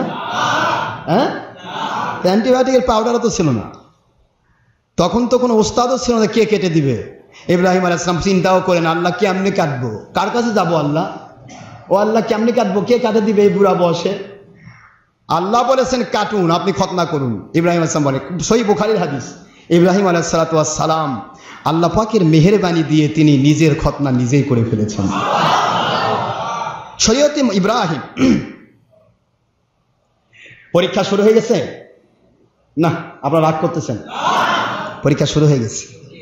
হ্যাঁ, প্রথম পরীক্ষায় ফেলানো হলে নমরুদের আগুনের মধ্যে, কত কথা শেষ নাই আজকে। নমরুদের আগুনের মধ্যে ফেলা, এক কথা বলে যে নমরুদের আগুনের মধ্যে ফেলানো হচ্ছে। ইব্রাহিম আলাইহিস সালাম কয়, আমি তো আমার আল্লাহর উপরে নির্ভরশীল, রব্বিল আসলামতু লিরব্বিল। আরে রব্বুল আলামিনের কাছে আমি নিজেকে সুপর্দ করে দিয়েছি, আগুনে পুড়বো না পানি ডুববো এ চিন্তা আমার কেন? আল্লাহু আকবার বলবেন না? আগুনে পুড়বো না পানি ডুববো না জানবার হয়ে যাবে, এ তো আমার দরকার নেই। আমার আল্লাহর হাবিব সাইয়্যিদুল মুরসালিন হুজুর পাক সাল্লাল্লাহু আলাইহি ওয়াসাল্লাম, ওনাকে মহিলারা কত ভালোবাসতেন। নবীজি পাক সাল্লাল্লাহু আলাইহি ওয়াসাল্লাম যাচ্ছেন তিনি জিহাদের ময়দানে। এক মা তার ছেলেকে পাঠায় দিয়েছে, যা বাবা যা, আমার নবীর সাথে চলে যা, নবীর জন্য জীবন দিতে পারলে রে আল্লাহর কাছে সব পাওয়া যায়, যা আমার নবীর সাথে চলে যা। দেখা যাচ্ছে সেখানে ছেলেটা দূর থেকে দেখলো যারা মারা যাচ্ছে, যারা কাফের মুশরিকরা, তাদেরকে ধরে ধরে তাদের গলা কেটে দিচ্ছে, পা কেটে দিচ্ছে, মাথাটা কেটে ফেলতেছে। দূর থেকে দেখে পাড়ায় আসলেন, এসে মার কাছে গিয়ে বলে, মা জননী কোন জায়গায় আমাকে পাঠাইলেন? দেখতে পেলাম প্রত্যেকটা মানুষকে ধরে ধরে জবাই করা হচ্ছে, পা কেটে দিচ্ছে, হাত কেটে দিচ্ছে, অঙ্গ প্রত্যঙ্গ আলাদা আলাদা করে দিচ্ছে। মা দুঃখিনী বলে, বাবা একটা কুরবানি যদি হয়ে যায়, একটা পশু, ওই পশু কুরবানি হলে ওকে জবে করে হয়ে গেছে, কুরবানি হয়ে গেছে, ওকে পা কাটবে না, হাত কাটবে না, মাথা কাটবে, এটা তো আল্লাহই ভালো জানবে। তোমাকে তো আমি আমার আল্লাহর জন্য, নবীর জন্য কুরবানি দিয়ে দিয়েছি। কি কাটবে কি না কাটবে টেনশন করো না, তোমাকে একটা পিপিলিকা দংশন করলে যে কষ্ট হয়, এই পরিমাণ কষ্ট আমার আল্লাহ তোমাকে পেতে দিবে না। সন্তানকে তৈরি করুন আল্লাহর জন্য, কারো ক্ষতি করার জন্য নয়, নিজেকে তৈরি করুন আল্লাহর জন্য। ইব্রাহিম আলাইহিস সালাতু ওয়াস সালাম বলতেছেন, আমি তো আমার মালিকের কাছে কুরবানি হয়েছি, আরে আমি আগুনে পুড়বো না, পানি ডুববো না, কোথায় টাকা লাগবে, কি খাওয়াতে হবে, কি পড়াতে হবে, কয়টা বউ দিতে হবে, কয় শতক জমি দিতে হবে, পৃথিবীর কত আকাশ বাতাস, এই সমস্ত চন্দ্র গ্রহ নক্ষত্র, যত অক্সিজেন, সব যদি আমার মালিক দিতে পারেন, আমার মালিকের কাছে আমি নিজেকে নিবেদন করেছি, দুনিয়াতে যা লাগবে তা আমার মালিক দেবেন, আখিরাতে যা লাগবে তা আমার মালিক দেবেন। নিজেকে তৈরি করতে হবে এভাবে। আমি কি খাবো 5 বছর পর, কি করব 5 বছর পর, মরে গেলে বউ কি খাবে, ছোল কি খাবে, অমুক কি খাবে, এগুলা শয়তানের চিন্তা। ইব্রাহিম আলাইহিস সালাতু ওয়াস সালামকে শয়তান ধোঁকা দেয় নাই? ইব্রাহিম এখনো যাচ্ছ, এই যে আগুনে ফেলে দিচ্ছে। ইব্রাহিম আলাইহিস সালাম বলে, এই আগুনে ফেলে দিয়ে তোর সমস্যা কি? আমার মালিক আমাকে সৃষ্টি করেছেন, আমার মালিকের জন্য আমি আগুনেও পড়তে পারি, পানি তো ডুবতে পারি, তোর সমস্যা কি ভাগ? চলে গেল, শয়তান দৌড় দেখেছে ইয়ার কাছে, নমরুদের কাছে। নমরুদ এ তো সাধারণভাবে শুনবে না, যে আগুন তৈরি করেছো এর মধ্যে দুবার গেলেও তো পুড়ে যাবা, এর মধ্যে ফেলবার গেলেও তো পুড়ে যাবা। 100 ফিট গভীর, 24 মাইল প্রশস্ত, চারদিকে বর্গাকৃত, এত বড় আগুনের মধ্যে ইব্রাহিমকে ফালাবা, তোমরা যারা ফেলাতে যাবে তারা তো পুড়ে যাবা। নমরুদ কয়, তাহলে কি করবো ওস্তাদ? ইবলিস বলে যে কাম আছে, সরকার উপর বান্ধ, সরকার দিয়ে ফেলাও। হামানের উদ্দেশ্যে হামান বলল যে ঠিক আছে, আপনি চিন্তা করতেছেন, ভয় করতেছেন, ইব্রাহিম ইসলাম যদি না পড়ে তাহলে সমস্যা।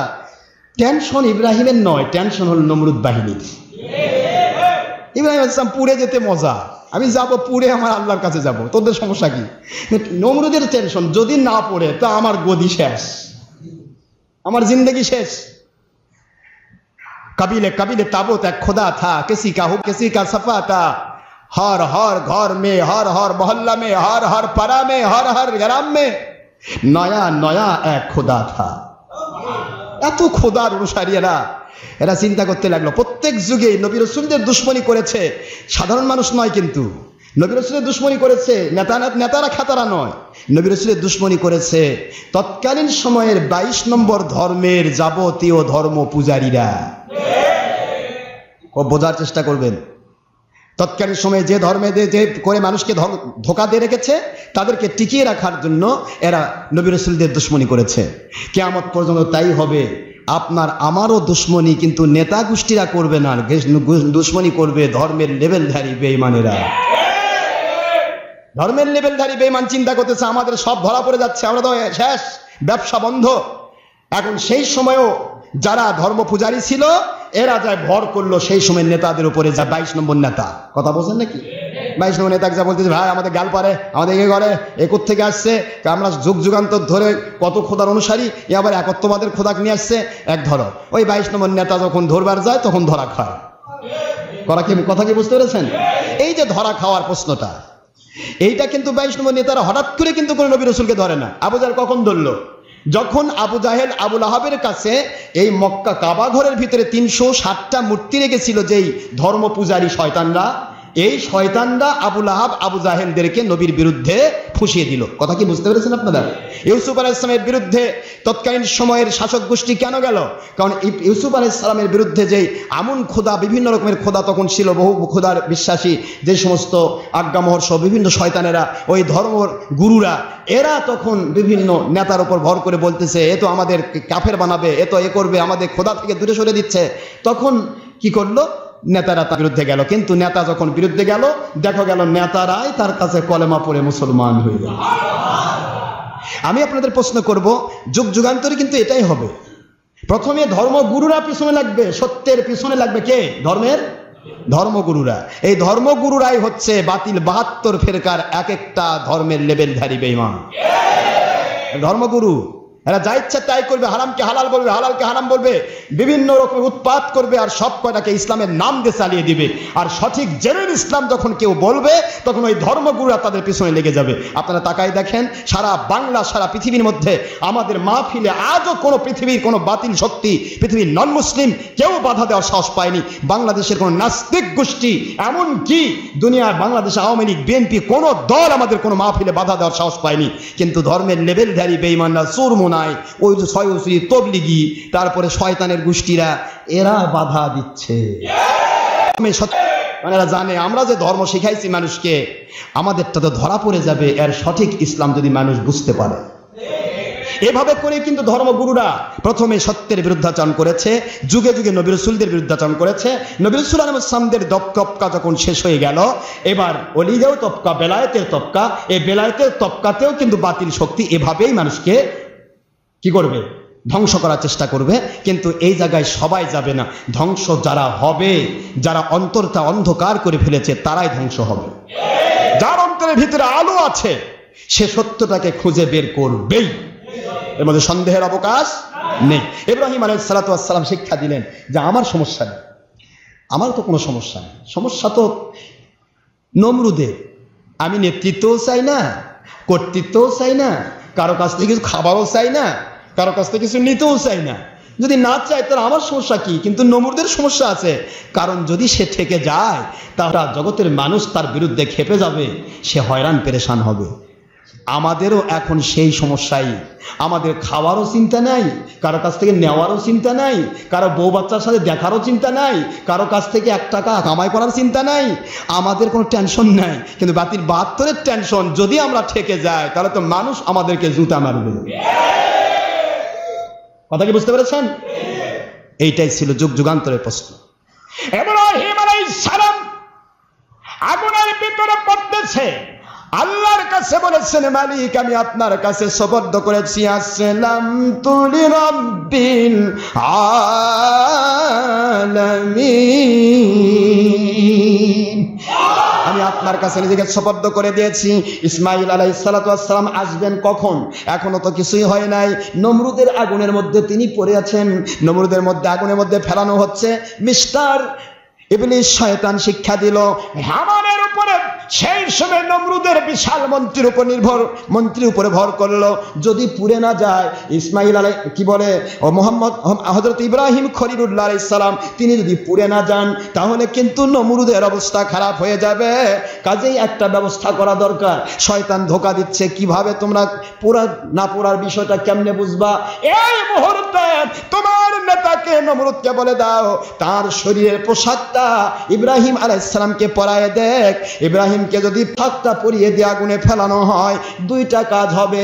যদি আগুনে সে পুড়ে না যায়, ইবলিস বলে যে আমি ইবলিস ভালো করে জানি হযরতে ইব্রাহিম আলাইহিস সালামের খোদা যে আল্লাহ, ওই আল্লাহর কাছে নির্ভরশীল, এখানে কখনোই ওনাকে পোড়ানো সম্ভব নয়। ইবলিস ভালো করে জানতো, এই জন্য বললো না যদি পুড়ে যায় তাহলে আপনাদের একটা সহজ পদ্ধতি হলো হাজার হাজার লাখ লাখ মানুষের মধ্যে আপনারা প্রচার করে দিবেন নমরুদের শাহী পোশাকটা ইব্রাহিম আলাইহিস সালামের শরীরের মধ্যে পরানো ছিল। এই জন্য নমরুদ যেহেতু খোদা নাউজুবিল্লাহ, নমরুদ যেহেতু রব্বুকুমুল আলা, ওনার সম্মানার্থে আগুন ইব্রাহিমকে পোড়াতে পারে নাই। নাউজুবিল্লাহ বলেন। শয়তানের কত প্রকার কারসাজি থাকে। পুড়ে গেলে তো গেল, বাঁচাই গেল দুশ্মন থেকে। আরে না পড়ে, আর যদি না পড়ে, এই যদির মধ্যেই শয়তানের কবর। যদি না পড়ে তাহলে ইব্রাহিম আলাইহিস সালাতু ওয়াস সালামকে আমরা বুঝাবো যে ওনার শরীরে নমরুদের পোশাক ছিল, আগুন খুব মহব্বত করেছে। যেহেতু নমরুদ খোদা, তো খোদাকে তো আগুন মহব্বতই করল। নাউজুবিল্লাহ জোরে বলুন। ইব্রাহিম আলাইহিস সালাতু ওয়াস সালামকে পুরাতে পারল না, মালিক বলে দিলেন। ইব্রাহিম আলাইহিস সালাম তো সেই সময় সাহায্য বহুত মানুষের কাছে চাইতে পারতেন। আসমাই রহমতের ফেরেশতারা চোখের পানি ছেড়ে দিয়েছে। হযরতে জিবরাইল আলাইহিস সালাম আগুনের পাশে এসে নূরের ফেরেশতা কাঁদতেছে, ইব্রাহিম আলাইহিস সালাম একটু দয়া করে আমাকে আদেশ করুন, আমার তো অসংখ্য পাখনা আমার আল্লাহ দিয়েছে, নূরকে তো আর আগুন পোড়াতে পারবে না, আপনি একটু আদেশ দেন আমাকে, আমি এর আগুনগুলা সব আমি নমরুদের বিশাল বাহিনীর মধ্যে ছড়িয়ে ছিটিয়ে দেই, ওরা জম্মের মতো শেষ হয়ে যাক। ইব্রাহিম আলাইহিস সালাম বলেন যে ভাই জিবরাইল আলাইহিস সালাম, আপনি কি আমার আল্লাহর পক্ষ থেকে আদেশ পেয়ে এসেছেন? সুবহানাল্লাহ বলবেন। আমার আল্লাহর পক্ষ থেকে আদিষ্ট হয়ে এসেছেন? কই না, আমার আল্লাহর থেকে আদেশ হয়নি, তবে আমি আপনার এই কষ্ট সহ্য করতে পারছি না বলে আমি আপনার কাছে এসেছি। আমার ইব্রাহিম আলাইহিস সালাম বলেন, আমার জিবরাইল আমিন ভাই, আমার আল্লাহর চাইতে তো সৃষ্টি জগতের কারো মায়া বেশি নয়। আমি আগুনে পুড়ে যাব, আপনি কষ্ট পাচ্ছেন, আমার আল্লাহ আমাকে কি করবে এটা মালিকই ভালো জানেন। মালিকের চাইতে বেশি মায়া তো আর কারো নেই। আপনাকে যদি আল্লাহ আদেশ না করেন তাহলে বোঝা যাবে এর মধ্যে মঙ্গল নেই। আল্লাহ আদেশ করে যদি পাঠাতেন তাহলে আমি আপনার সাহায্য নিতাম। আপনার তো আল্লাহ আদেশ পালন করেন নাই, তো কাজে ভাই আমার দরকার নেই, আপনি দয়া করে একটু দেখুন আমার মালিক কি করে, দেখতে থাকুন। কি করেন দেখতে থাকুন, মালিকের উপর আমি নির্ভরশীল হয়েছি। এবার আমার আল্লাহ কুনি বারদাও ওয়া সালামান আলা ইব্রাহিম।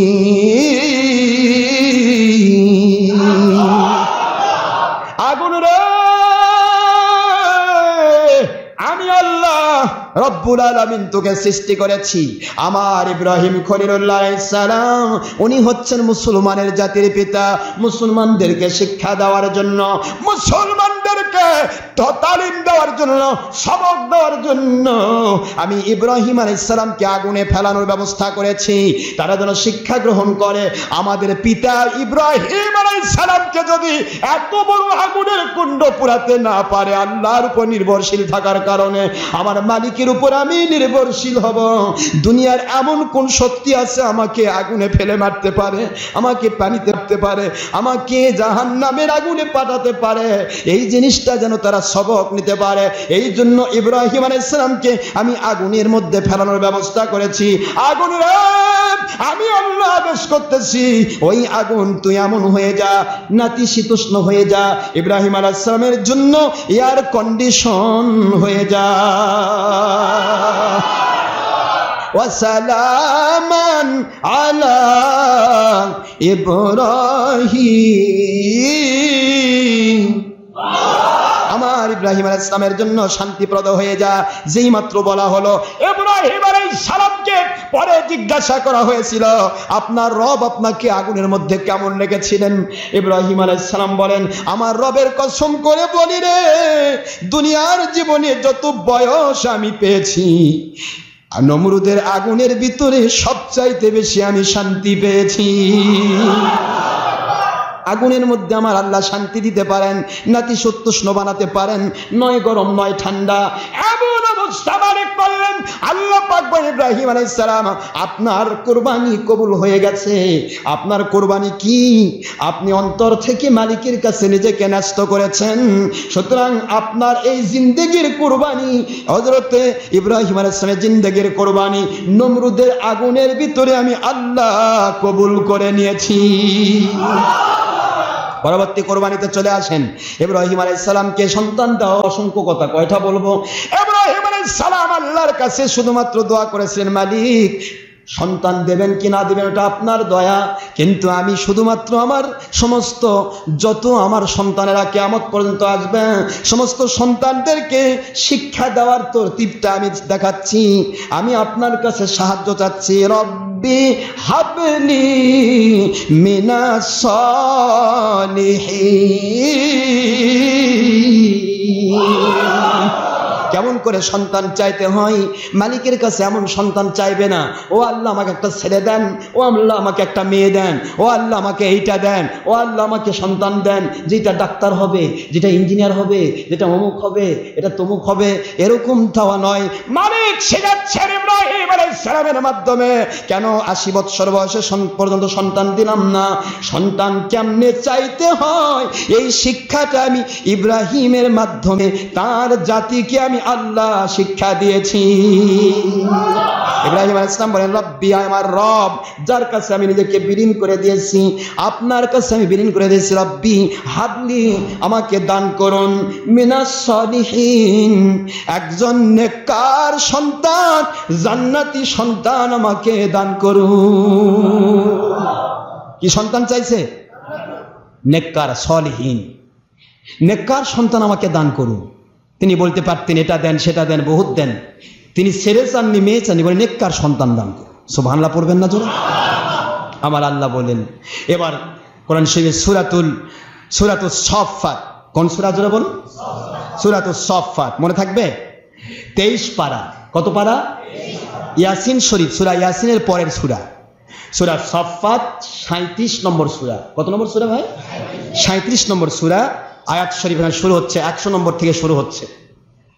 এখানে একটা জিনিস আমি রদ করব আজকে, সেটা হলো গত কয়েক বছর আগে এমনকি এটা নিয়ে একটা মামলাও হয়েছিল।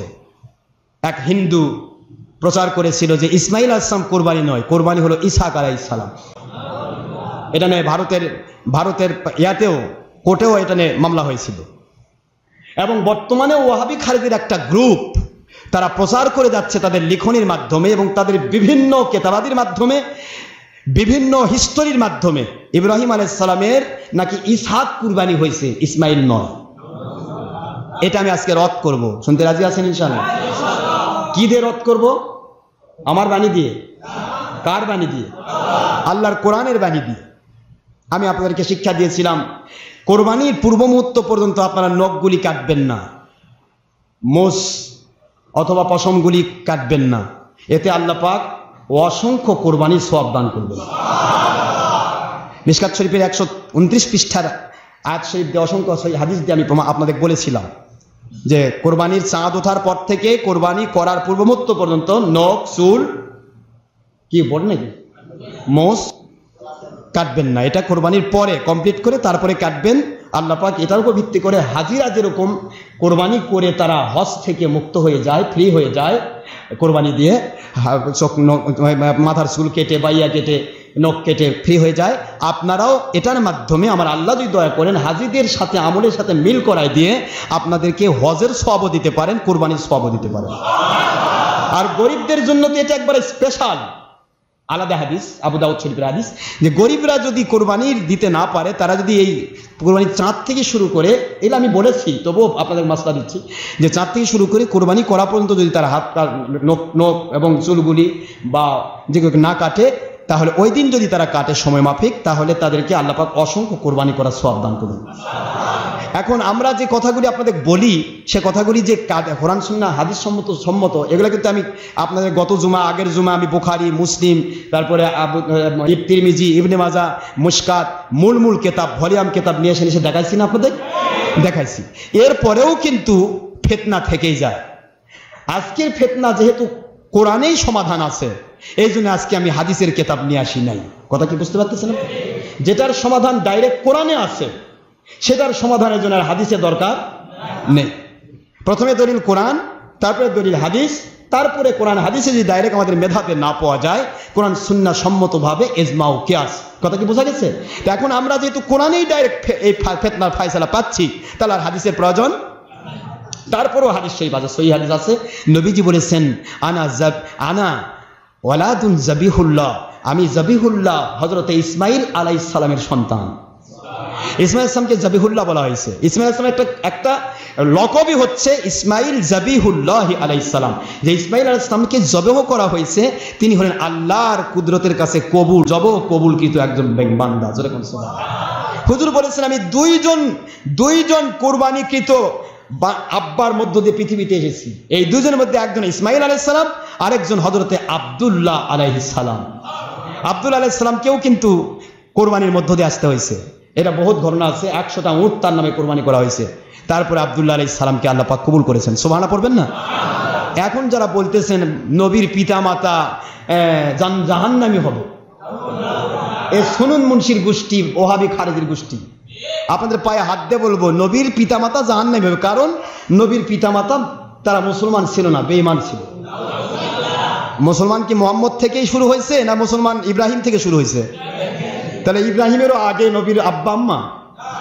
আপনারা কেন বুঝতে পারতেছেন না? এই কথাগুলি বলতে আমার বহুত সময় লাগে। ইব্রাহিম আলাইহিস সালাতু ওয়াস সালাম তো আমাদেরকে মুসলমান প্রমাণ দিয়েছেন। আর আমার নবীর পিতা আব্দুল্লাহ, বলতো আব্দুল্লাহ নামটা কে রেখেছিল? আব্দুল্লাহ মানে কি? আপনারা বোঝেন না নাকি? আব্দুল মানে বান্দা, গোলাম, আল্লাহ মানে আল্লাহ, আল্লাহর গোলাম, আল্লাহর বান্দা। সুবহানাল্লাহ পড়বেন না তোরা? তাহলে আব্দুল্লাহ। আর আমিনা শব্দের অর্থ বিশ্বস্ত। আমিনা শব্দের অর্থ কি? বিশ্বাসী, ইমানদার। আমিনা শব্দের অর্থই মুমিনা থেকে আমিনা। আমার কথা কি বুঝতে পেরেছেন আপনারা? তাহলে এই মুমিনের যে আমন শব্দ, হামজা, আলিফ, মিম, না, নুন, এই তিনটি যেমন মুমিনের মূল শব্দ, ঠিক আমিনা শব্দের মধ্যে আলিফ, মিম, নুন, বুঝতে পারতেছেন নাকি আপনারা? তাহলে আমিনাও বিশ্বস্ত, আব্দুল্লাহ নামের অর্থ হচ্ছে আল্লাহর বান্দা। তার নবী পাক সাল্লাল্লাহু আলাইহি ওয়াসাল্লাম শরীয়ত না পাওয়ার আগেই আব্দুল্লাহর আমিনার নামকরণ কে করেছে? কথা মনে দেখেন। আল্লাহ যাদের নাম আমিনা রাখলেন, আল্লাহ যাদের নাম আব্দুল্লাহ রাখলেন, আপনার মতো ধর্ম ব্যবসায়ী বা 72 ফেরকার লেবেলধারী বেঈমান, আপনার ভাষায় তারা কেমনে নন মুসলিম, কেমনে বেঈমান? নামই তো প্রমাণ দিচ্ছে আব্দুল্লাহ। যদি ওনার নাম হতো আব্দুল উজ্জা, যদি নাম হতো আব্দুল সফা বা আব্দুল হুবল, হ্যাঁ কি বলেন, হুবল, অমুক তমুক, বিভিন্ন নামের, অমুকের বান্দা, অমুকের গোলাম, তাহলে তো আপনি প্রচার করতে পারতেন যে ওনার নামই তো ছিল শিরকি নাম। আল্লাহ পাক প্রমাণ করতে চাইছিলেন যে কিছু মানুষ আছে যারা আমার নবীকে, নবীর আওলাদদেরকে, নবীর উপরের আওলাদদেরকে চিনতে পারবে না। এদের অন্তরের নূর ধ্বংস হয়ে অন্তরটা কালিমাযুক্ত হওয়ার কারণে চিনতে পারবে না। যার কারণে আমি অ্যাডভান্স আমার নবীর আব্বার নাম আব্দুল্লাহ, নবীর মায়ের নাম আমিনা, আমি আসমানি কিতাব দিয়ে সেটিং দিলাম। যারা বলুন সুবহানাল্লাহ। আমি কোন দিকে যাব? কথাগুলি তো বোঝাতে আমার কষ্ট হয়। এখন বলে মৌলভী মুন্সিরা টিভির পর্দায় বলতেছে মুহাম্মদ সাল্লাল্লাহু আলাইহি ওয়াসাল্লামের মা বাবা জাহান্নামী। ভাই জাহান্নাম, ওই দিকে আমি যাচ্ছি না, সময় নেই। হযরত ইব্রাহিম খলিলুল্লাহ আলাইহিস সালাম চাইলেন, আল্লাহ আমাকে একটা এমন সন্তান দেন যেই সন্তানটা হবে নেককার, যেই সন্তান হবে জান্নাতি, যেই সন্তান হবে আল্লাহওয়ালা। এবার আল্লাহ ঘোষণা দিচ্ছেন 100 নম্বর আয়াতের পরে, এবার 101 আল্লাহ বলছেন ফাবাশশারনাহু বিগুলামিন হালিম। আমি আমার ইব্রাহিমকে আমি আল্লাহ পাক কবুল করলাম, 80 বৎসর বয়সে গিয়ে একটা ধৈর্যশীল সন্তানের সুসংবাদ দিলাম। কি সন্তান? জোরে বলেন না কি? রাগ করতেছেন নাকি? সময়ের দিকে দেখতেছেন? দেখেন, যারা সময়ের দিকে দেখবেন হঠাৎ করে আসবেন বুঝবেন না, তারা দয়া করে অন্য জায়গার যা নামাজ পড়েন, সময় মেলা আছে। আমি আপনাদেরকে বলতে চাচ্ছি স্যাক্রিফাইসের কথা। খালি 10-20 হাজার 1 লাখ টাকার একটা গরু কুরবানি করবেন, আপনার মনের নফসানিয়াত শয়তানকে কুরবানি করবেন না? কথা বলেন না কেন? শয়তানকেও তো পশুর মধ্যে কুরবানি করা লাগবে। শয়তানই তো ধোকা দেয় মসজিদ থেকে তাড়াতাড়ি ওঠ, শয়তানে তো ধোকা দেয় টিভির পর্দায় বসে থাক, শয়তানে তো ধোকা দেয় মহিলার সাথে সারাদিন বেপর্দা হয়ে থাক, শয়তানি তো ধোকা দেয় বাতিল পথে সারাদিন কাটা, শয়তানি ধোকা দেয় মসজিদের মধ্যে এতক্ষণ থাকিস না। এই জন্য কোরবানির মাসে, স্যাক্রিফাইসের মাসে আমি আপনার সময়েরও কুরবানি নিতে চাই। সময় কোরবানি করতে হবে। সময় সবচেয়ে বড় একটা সম্পদ। এই সম্পদ যদি আমার মালিকের জন্য কুরবানি করেন, অন্য মসজিদের মুসল্লিরা 1:30টার মধ্যে বাড়ির যাবে আর আপনি থাকবেন আসর পর্যন্ত, আমার মালিক এই কুরবানিকে আপনার পশু কুরবানির চেয়ে বড় কুরবানি হিসেবে কবুল করবে। পশু কুরবানি তো টাকা থাকলেই দেওয়া যায়, কিন্তু সময় কুরবানি দেওয়া যায় না, কারণ সময় কুরবানি করতে হলে শয়তানের ধোকা আছে। পশু কুরবানিকে ধোকা লাগে না, শয়তান বলে দিবে যে বেশি করে বড় কুরবানি কিন, যাতে করে মানুষ বলে বাপরে লোকটা খুব বড় কুরবানি করছে পারে। শয়তান ধোকা দিয়ে দিল যে ঠিক আছে তুই কুরবানি কর, কিন্তু কুরবানির সোয়াবটা যেন না পাস, মানুষের জন্য করবি। কি কথা কি বোঝেন নাকি? সময় যখন আল্লাহর ঘরে এসে আমার মালিকের জন্য দিচ্ছেন, এখানে শয়তান ধোকা দেওয়ার কোনো সুযোগই নেই। এর ফায়দা আপনি পাবেন 700 গুণ। কয়শো গুণ? আসেন আমি শেষ করে দিচ্ছি এখনই। বলতে চাচ্ছিলাম ইব্রাহিম আলাইহিস সালাম চেয়েছিলেন কি সন্তান? নেককার। চাইলেন কি?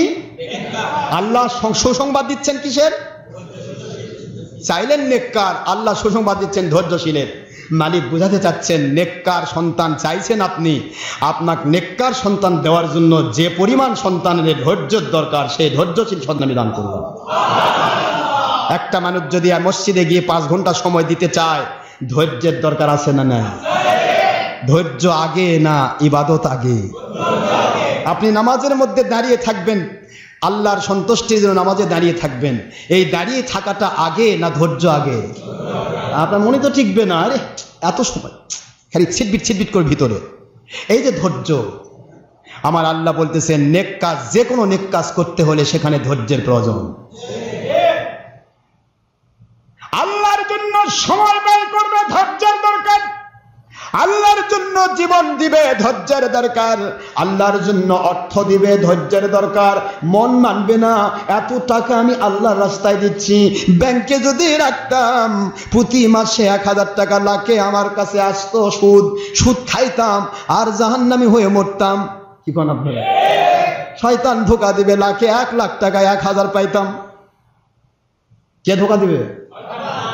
আল্লাহর রাস্তায় যখন অর্থ ব্যয় করে, মালিক বলেন ব্যাংকে পাবি 1000 টাকা, না হয় তোকে 2 ডেরা দিলি। এখন তো 2 ডেরা চলতেছে, কি বলেন না, 1.5,000। একে কয় হাজার? এটা কি পাকা হালাল জিনিস না? এটা কথা বলেন না কি জিনিসটা? পাকা হারাম। একটা পয়সা সুদ খাওয়া 36 বার মায়ের সাথে জেনা করার শামিল। কয় টাকা সুদ খাচ্ছেন আপনি? আমার মালিক বোঝাচ্ছেন সুদ খায়া জিন্দেগি যাপন করবি আর বলবি আমি পাকা মুসলমান। এই জন্যই বলেছি আসলিম মুসলমান হ। জোরে কোন সুবহানাল্লাহ। খালি সুদে বলতেছি না, কিন্তু ভেজাল বহুত আছে। কটকবলা রাখতেছেন, কটকবলা জমি নিবেন 1 লাখ টাকা দিয়ে, 50 বছর খাবেন, জমি থাকবে, টাকাই থাকবে। কি কোন আপনারা? কি খাচ্ছেন এগুলি? সুদ না ভালো জিনিস? তাহলে সমাজে বের হয়ে গেছে একের ডরের ডেরা পাচ্ছেন। আমার মালিক কি বলতে জানেন, ওটার দ্বারা তুই জাহান্নামে যাবি, আর আমার রাস্তায় তুই অর্থ ব্যয় কর, তোর ব্যাংকের টাকা ব্যাংকেই থাকবে, তুই 3 টুকরা কাপড় নিয়ে কবরে যাবি, তোর ওগুলা সব বাতিল পথে ব্যয় হবে। আর আমার জন্য তুই 10 টাকা ব্যয় কর, ওটা আমি আল্লাহ 700 গুণ বাড়িয়ে দিব। কয়শো গুণ? কিন্তু শয়তান হতে দিবে? শয়তান তো স্যাক্রিফাইসে বাধা। এই জন্য আল্লাহ বললেন ফাবাশশারনাহু বিগুলামিন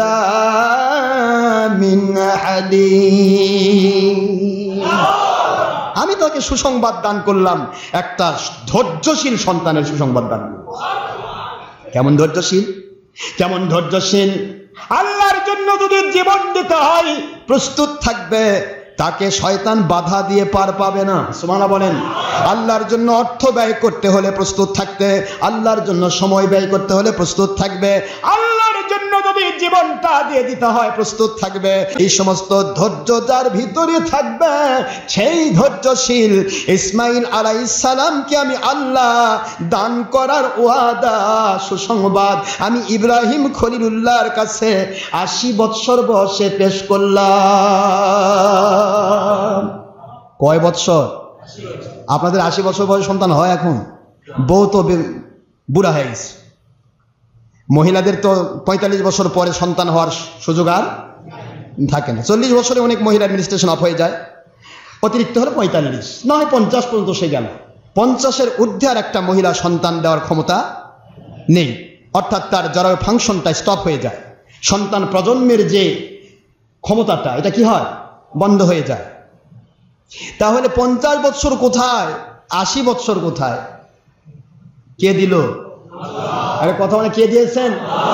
আল্লাহ দিয়েছেন। আমার আল্লাহ বুঝাচ্ছেন আমি আল্লাহ পারি, আমি দিতে চাইলে পারি। 80 বছর বয়সে আল্লাহ সুসংবাদ দিচ্ছেন, খুব বোঝার চেষ্টা করেন। ইব্রাহিম আলাইহিস সালাতু ওয়াস সালাম কোরবানি দিবেন। কোরবানির বিষয়টা নিয়ে আজকে যেহেতু কথা, এটা আমাকে একটু বলতেই হবে। মন খারাপ হচ্ছে? শোনা কথা, জানা কথা আপনাদের, কিন্তু এখানে আমি একটা জিনিস শিক্ষা দিতে চাই, সেটা হলো ইসমাঈল আলাইহিস সালাম কুরবানি কেন হলেন না, আবার আল্লাহ পাক কেন ইসমাঈল আলাইহিস সালামের কুরবানি কবুল করে দুম্বা কুরবানির ব্যবস্থা করলেন? এর মূলে কারণ আছে না নাই? আছে। যদি কেউ নিজের জীবন দিতে চায় তার জন্য, আমার মালিক তার জীবনটা আল্লাহ যেন কবুলও করেন, আবার জীবনটা ফিরেও দেন। এই কথাগুলি বুঝতে অসুবিধা হচ্ছে আপনাদের? খুব বোঝা চেষ্টা, সেটা দিয়ে আমি প্রমাণ করবো, এটা দিয়ে এই জিনিসটা প্রমাণ করবো। তাহলে সূরা সফফাতের 101 নম্বর আয়াত শরীফে আমার আল্লাহ বলতেছেন, আমি তাকে নেককার সন্তানের সুসংবাদ, সে নেককার সন্তান চাইলো, কিন্তু আমি তাকে সুসংবাদ দিলাম ধৈর্যশীল সন্তানের। কেমন ধৈর্যশীল? এবার আল্লাহ ওয়াজ করতেছেন। কে ওয়াজ করতেছেন? আল্লাহ পাক ওয়াজ করতেছেন। ফালাম্মা বালাগা মা, বলেন ফালাম্মা বালাগা মাআহুস সাইয়া ক্বালা ইয়া বুনাইয়া ইন্নী আরা ফিল মানামি আন্নী আযবাহুকা ফানজুর মাযা তারা।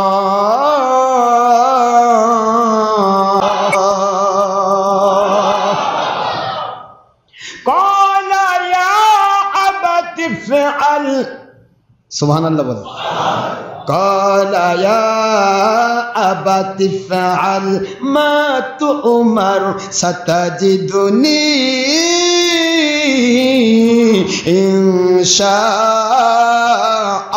ইনশাআল্লাহ, সাতাজিদুনি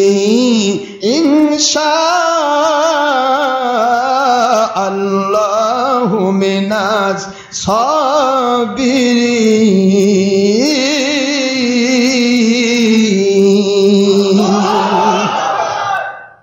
সূরাতুল সফফাতের 102 নম্বর আয়াত শরীফে আল্লাহ ঘোষণা দিচ্ছেন, আমি কেমন ধৈর্যশীল সন্তান দিলাম, এখন তোমরা শোনো ধৈর্যটা কি রকম। সন্তান হওয়ার পরই আমি তাকে অর্ডার করলাম, সন্তানকে আপনার কাজ পারবেন না, আপনি থাকবেন বাবেলে, সন্তানকে রাখতে হবে গয়রা দি জারইন ইনদা বাইতিকাল মুহাররাম, আমার পবিত্র কাবা ঘরের পাশে। বোঝার চেষ্টা করছেন? বাবেল কোথায়?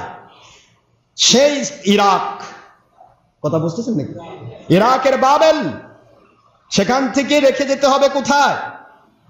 পবিত্র কাবা, মক্কা মদিনা, মক্কা শরীফ, কাবা ঘর, বাইতিকাল মুহাররাম।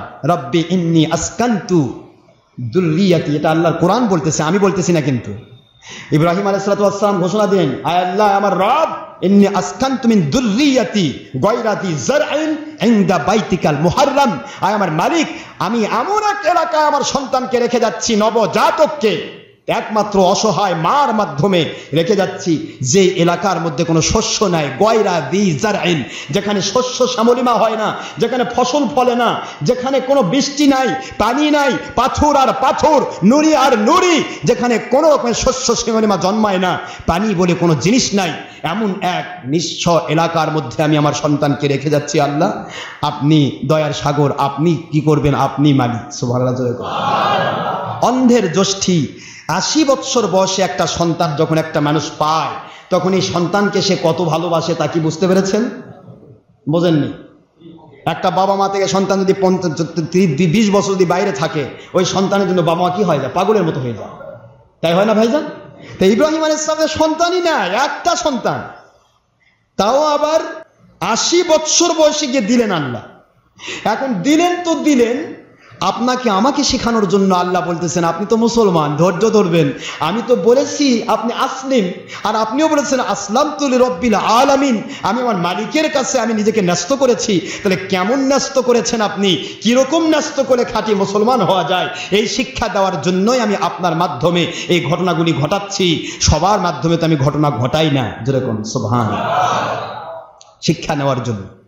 আপনি একজন শিক্ষা, আপনি একজনকে আমি দিচ্ছি, লক্ষ লক্ষ কোটি কোটি মুসলমানকে আমি আপনার এই ঘটনা দিয়ে শিক্ষা দেব। জোরে বলুন সুবহানাল্লাহ। এই শিক্ষা প্রতিদিন তো আর আল্লাহ পাক করবেন না। একটা চোরকে চুরি করার দায়ে হাত কেটে দেওয়া হলো, প্রতিদিন কি হাত কাটা লাগবে নাকি? গোটা বগুড়া শহর যদি একটা চোরকে নিয়ে আসে, যদি প্রকাশ্য ময়দানে ঘোষণা দিয়ে বলেন অমুক সময় অমুক এলাকার এক চোর এই জিনিস চুরি করার কারণে, সে ব্যক্তি অভাবী নয়, সে ব্যক্তি নয়, ইচ্ছা মতো চুরি করেছে, তাকে হাত কেটে দেওয়া হবে। গোটা বগুড়াতে ঢোল মানে সংবাদ দিয়ে, এজান দিয়ে, চতুর্দিক থেকে ঘোষণা দিয়ে, এবার যদি বগুড়াতে একটা লোকের হাত কেটে দেওয়া হয়, গোটা বগুড়ার চোর সাবার হয়ে যাবে। কথা বলেন না কেন? সব চোর বলে, ভাই আর নয়, হাত কেটে দিবে, দরকার নাই ভাই, চুরি বাদ দিয়ে, প্রয়োজনে ভিক্ষা করে খাবো, চুরি করবো না। আল্লাহ পাক হাত কাটার জন্য মানুষকে তৈরি করেন নাই, শিক্ষা দেওয়ার জন্য মানুষকে তৈরি করেছেন। আইনগুলি করেছেন শিক্ষা দেওয়ার জন্য। জেনা ব্যভিচার যেভাবে শুরু হয়েছে, আমার তো মনে হয় আমার মালিক যদি দয়া করে বেঁচে না রাখতেন আমাদেরকে, আমরা বাঁচার অধিকার রাখি না। কল্পনাতীত। আজকের ভালো ভালো মানুষ জেনার মধ্যে অভ্যস্ত হয়ে গিয়েছে। ভালো ভালো মানুষ তারা জেনা করে, আর জেনা ব্যভিচার যখন করে একজন পুরুষ মহিলা যখন বিবাহিত হয়, এই জেনার একটাই আইন, সেটা হলো সঙ্গে সার করে দিয়ে প্রকাশ্য ময়দানে মানুষের সামনে পাথর মেরে তাকে শেষ করে ফেলা। নাউজুবিল্লাহ। এত জেনা ব্যভিচার করেও মালিক ধ্বংস করছেন না, আমাদেরকে এখনো বেঁচে রেখেছেন। আমরা সবাই যারা জেনার মধ্যে যারা আছে, তারা কিন্তু সবাই কি হয়েছে? সঙ্গে সার হওয়ার যোগ্য হয়ে গেছে, কিন্তু মালিক তো তাদেরকে সঙ্গে সার করছেন না।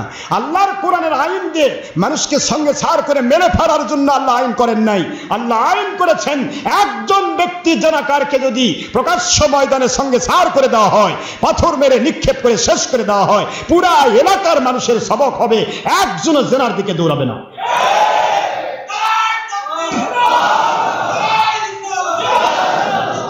জেনা ব্যভিচার বাড়িয়ে চলেছে, আর যখন জেনা ব্যভিচার চলে তখন কিন্তু আল্লাহর আযাব গজবগুলি আসে। অতিবৃষ্টি, অনাবৃষ্টি, বন্যা, তারপরে এই যে আপনার ভূমিকম্প, সাইক্লোন, টর্নেডো, বিভিন্ন রকমের বিপদ আসে। বর্তমান পৃথিবীতে সবচাইতে বড় পাপ জেনার পাপ। আপনি বিশ্বাস করেন আর না করেন, আপনি বাহির হলেও আপনার চোখের জেনা, আপনার অন্তরের জেনা, আপনার কানের জেনা, আপনার হাতের জেনা, আপনার প্রত্যেকটা যারা জেনা চলছে, আর পরে কি হয়? ওইটা লাস্ট ফিনিশিংয়ে গুপ্তাঙ্গ দিয়ে বের হয়ে যায়। কথা কি বুঝতে পেরেছেন? জেনা কিন্তু বিভিন্ন পজিশন আছে। আজকে যারা হারাম কাজ, হারাম ছবি দেখছেন, হারাম ভিডিও দেখছেন, মহিলাদের বিভিন্ন রকমের অশ্লীল নৃত্য দেখছেন, তারা কি জেনার গুনাহ পাবেন না? আরে কথা বলে কেন, কি বলেন? জেনার গুনাহ পাবেন না? আমার নবীজি তো বলেছেন এই কথা, আমি তো বলি নাই। লানাল্লাহুন নাদিরা ওয়াল মানজুরা ইলাই। আমার নবী বলেন, যে ব্যক্তি দেখায় আর যে দেখে, দুইটার উপরে আল্লাহর লানত। আমরা কি দেখাচ্ছি না? মৌলভী মুন্সি আজকে ওয়াজ করতেছে, নিজের চেহারাটা ভিডিও করে মহিলার মধ্যে তুলে ধরতেছে। আমরা দেখাচ্ছি না? ও মহিলারা আমাকে দেখো, আমার চেহারা কত সুন্দর। ও মহিলা আমাকে দেখো, আমি এমন মুন্সি, কি ওয়াজ করা পারি, কোরআন সামনে নিয়ে আল্লাহর বিরোধী কাজ করি। কথা বলেন না কেন? মহিলার ভিতরে আমার চেহারা দেখার জন্য ছবি দিয়ে দিচ্ছি, ভিডিও দিচ্ছি, প্রজেক্টর দিয়ে দিচ্ছি। আর আমাদের মতো গুনাহগার যখন বলতেছে সত্য কথা, তখন তার 2 নম্বরই ধরা খাওয়ার ভয়ে আল্লাহকে সে ভয় করে না, মানুষের কাছে ধরা খাবে বলে সে বলতেছে এ যুগে চলবে। আল্লাহর হাবিব বলেছেন, লাআনাল্লাহুন নাদিরা ওয়াল মানজুরা ইলাই। যে মহিলা দেখায়, যে পুরুষ দেখে, যে পুরুষ দেখায়, যে মহিলা দেখে, দুইটার উপরে আল্লাহর রহমত নয়, আল্লাহর লানত। এত লানতের ভিতরে আমরা বেঁচে আছি। কার জন্য বেঁচে আছি? আল্লাহ বাঁচাইছে। কার জন্য? এমনও আল্লাহর ওলি আছেন, এমনও আল্লাহ ওয়ালা আছেন, এই গুনার হাবুডুবু খাওয়া সাগর থাকার পরেও আল্লাহ পাকের দয়া দিয়ে তারা নিজেদেরকে হেফাজত করেছেন। তাদের কারণে পৃথিবী টিকে আছে। পৃথিবী সবাই আল্লাহর রহমত, শান্তি, বরকতের ভিতরে আছে শুধুমাত্র আল্লাহ ওয়ালাদের কারণে। কয়টা কথা আমি বোঝাবো বলতে পারছি না, সময় নেই। শুধু এইটুকু বলি, আমরা শিক্ষা যদি দিতে চাই, আমি এক একটা ঘটনা থেকে এক এক দিকে শিক্ষা চলে যাবে। ভাইজান আমার, ইব্রাহিম খলিলুল্লাহ আলাইহিস সালাতু ওয়াস সালামকে আমার আল্লাহ বোঝাচ্ছেন, আমি এক কথায় বলে দেই। কোথায় রাখলেন? মক্কা মদিনায়। যে মক্কা শরীফে, যেখানে কোনো শস্য হয় না, বুঝতে পারতেছেন নাকি? কোনো পানির ব্যবস্থা নেই। আমরা যেখানে তাকাই সেখানে পানি পাওয়া যায়, ওখানে কোনো পানির ব্যবস্থা নেই। এমন এলাকায় আল্লাহ পাকে রেখে দিতে বললেন। ইব্রাহিম আলাইহিস সালাম তো প্রশ্ন করতে পারতেন, আল্লাহ এত দয়া করে এই 80 বছর বয়সের সন্তান দিলেন, সেটাও আবার আমার থেকে দূরে রাখবো তো রাখবো, এমন এক এলাকায় রাখবো যেখানে পানি নাই, যেখানে শস্য নাই। এমন চিন্তা তো শয়তান ঢুকে দিতে পারতেন। আমার মালিক বলতেছেন, এই চিন্তা শুধু শয়তানের হবে, আল্লাহওয়ালার নয়। আল্লাহওয়ালার চিন্তা হবে, পানি যেখানে নাই সেখানেও আমার আল্লাহ পানি দিতে পারেন। আগুন দিয়ে ভরা আছে, আগুনকে আল্লাহ পাক শান্তির জায়গা করে দিতে পারেন। এই চিন্তা হবে আল্লাহওয়ালার, যার কারণে আল্লাহ পাক এই সমস্ত কাজগুলি করে বান্দাকে দেখাই দিয়েছেন। আমি আপনাদের খেদমতে বলি, ইব্রাহিম আলাইহিস সালাম রেখে দিলেন, বয়স চলে গেল, তিনি চলে গেলেন সেখানে, সময় কেটে গেল 9 থেকে 11 বছর। আমি আপনাদেরকে কষ্ট দিতে চাই, বিভিন্ন বনে আসছে 9 বছর, 11 বছর, 13 বছর, 3টা বনে আসছে। যাই হোক, যখন তার সাথে চলাফেরা করতে পারে একটা নাদুস চেহারার সুন্দর বালক ইসমাইল আলাইহিস সালাম, তিনি ইসমাইল আলাইহিস সালামের বয়স হয়ে গেল এই 9 বছর, মধ্যে 11 বছর, মধ্যে 13 বছর, অর্থাৎ তার বালক বয়স। ইব্রাহিম আলাইহিস সালামের পরে এবার আমার আল্লাহর আদেশ হচ্ছেন, যান, এখন আপনি স্বপ্নে যা দেখছেন তা কি করবেন আপনি চিন্তা করেন। সুবহানাল্লাহ। আসেন ইসমাইল আলাইহিস সালাম মায়ের আন্ডারে মক্কায়, আর ইব্রাহিম আলাইহিস সালাম বিবি সারাকে নিয়ে আসেন বাবেলে। সেখানে আমার আল্লাহ স্বপ্ন দেখাচ্ছেন, যা। এবার ইসমাইল আলাইহিস সালামের কাছে ইব্রাহিম আলাইহিস সালাম এই বালক বয়স, ছোটবেলা থেকে কিন্তু দেখা হয়নি, বালক বয়সে এসে ইব্রাহিম আলাইহিস সালাম এবার বলতেছে, আসার সাথে সাথে ইব্রাহিম আলাইহিস সালামকে দেখার জন্য তো পাগল। সন্তানকে কোনোদিন, সন্তান বাবাকে দেখে নাই, বয়স হয়েছে, এই বালক বয়স হয়ে গেছে, সন্তান বাবাকে দেখেনি। বাবাকে দেখার উৎসুক পজিশন থাকবে না? আগ্রহ থাকবে না? বারবার বলতেন, মা, অনেকের বাবা সন্তানকে আদর করে, আমার বাবাকে আমি দেখি না কেন, মা আদর কেন পাই না, বিভিন্ন কথা বলে। হাজেরা আলাইহিস সালাম কোনো কথা বলেন না। যেই মাত্র ইব্রাহিম আলাইহিস সালাম চলে এসেছেন, ইব্রাহিম আলাইহিস সালামের সুন্দর চেহারা, শুভ্র দাড়ি, ধবধবে পাকা দাড়ি, পুরা শরীরের সুন্দর চেহারা, অতীব নূরানী চেহারার মানুষটাকে দেখে আম্মা জানা হাজেরা আলাইহিস সালাম বলেন, বাবা ইসমাইল আলাইহিস সালাম, যার জন্য আপনাকে এত বড় প্রশ্ন করতে, যার জন্য আমাকে এত বেশি প্রশ্ন করতে দেখার জন্য, বাবা জান জান দেখেন, ওই যে আপনার আব্বা জান, সাদা সুন্দর নূরানী চেহারার, শুভ্র পাকা দাড়িওয়ালা, পাকা চুলওয়ালা, ওই সুন্দর চেহারার মানুষ, উনি হচ্ছেন তোমার আব্বা। ইব্রাহিম আলাইহিস সালাম আল্লাহর বান্দা বান্দা যেই মাত্র ওখানে পৌঁছে গেছেন, আম্মা জান যখনই বলেছেন ইসমাইল ওই যে তোমার আব্বা, ইসমাইল আলাইহিস সালাম মার কাছ থেকে একটা দৌড় দিয়ে, বালক বয়সের সন্তান কিরকম হয় পাগলের মতো দৌড় দেয় বাবার সামনে গিয়ে বলে, আব্বা জীবনে কোনোদিন সন্তান আমি যখন হয়েছি তখন থেকে এখন পর্যন্ত আপনাকে আমি দেখি নাই, চেহারা বুঝতে পারি না বাবা, আপনার মতো এত সুন্দর চেহারার মানুষ, এমন সুন্দর চেহারার মানুষকে আমি এতদিন কেন দেখি নাই। পাগলের মতো সে বাবাকে জড়িয়ে ধরেন। ইব্রাহিম আলাইহিস সালাম এই মুহূর্তে কি বলতেছেন? এবার আমার আল্লাহর কোরআন শরীফে সূরা সাফফাতের 102 নম্বর আয়াতে আল্লাহ সেটা ঘোষণা দেন, ইয়া বুনাইয়া, সুবহানাল্লাহ বলেন। কষ্ট হচ্ছে? ইয়া বুনাইয়া ইন্নী আরা ফিল মানাম,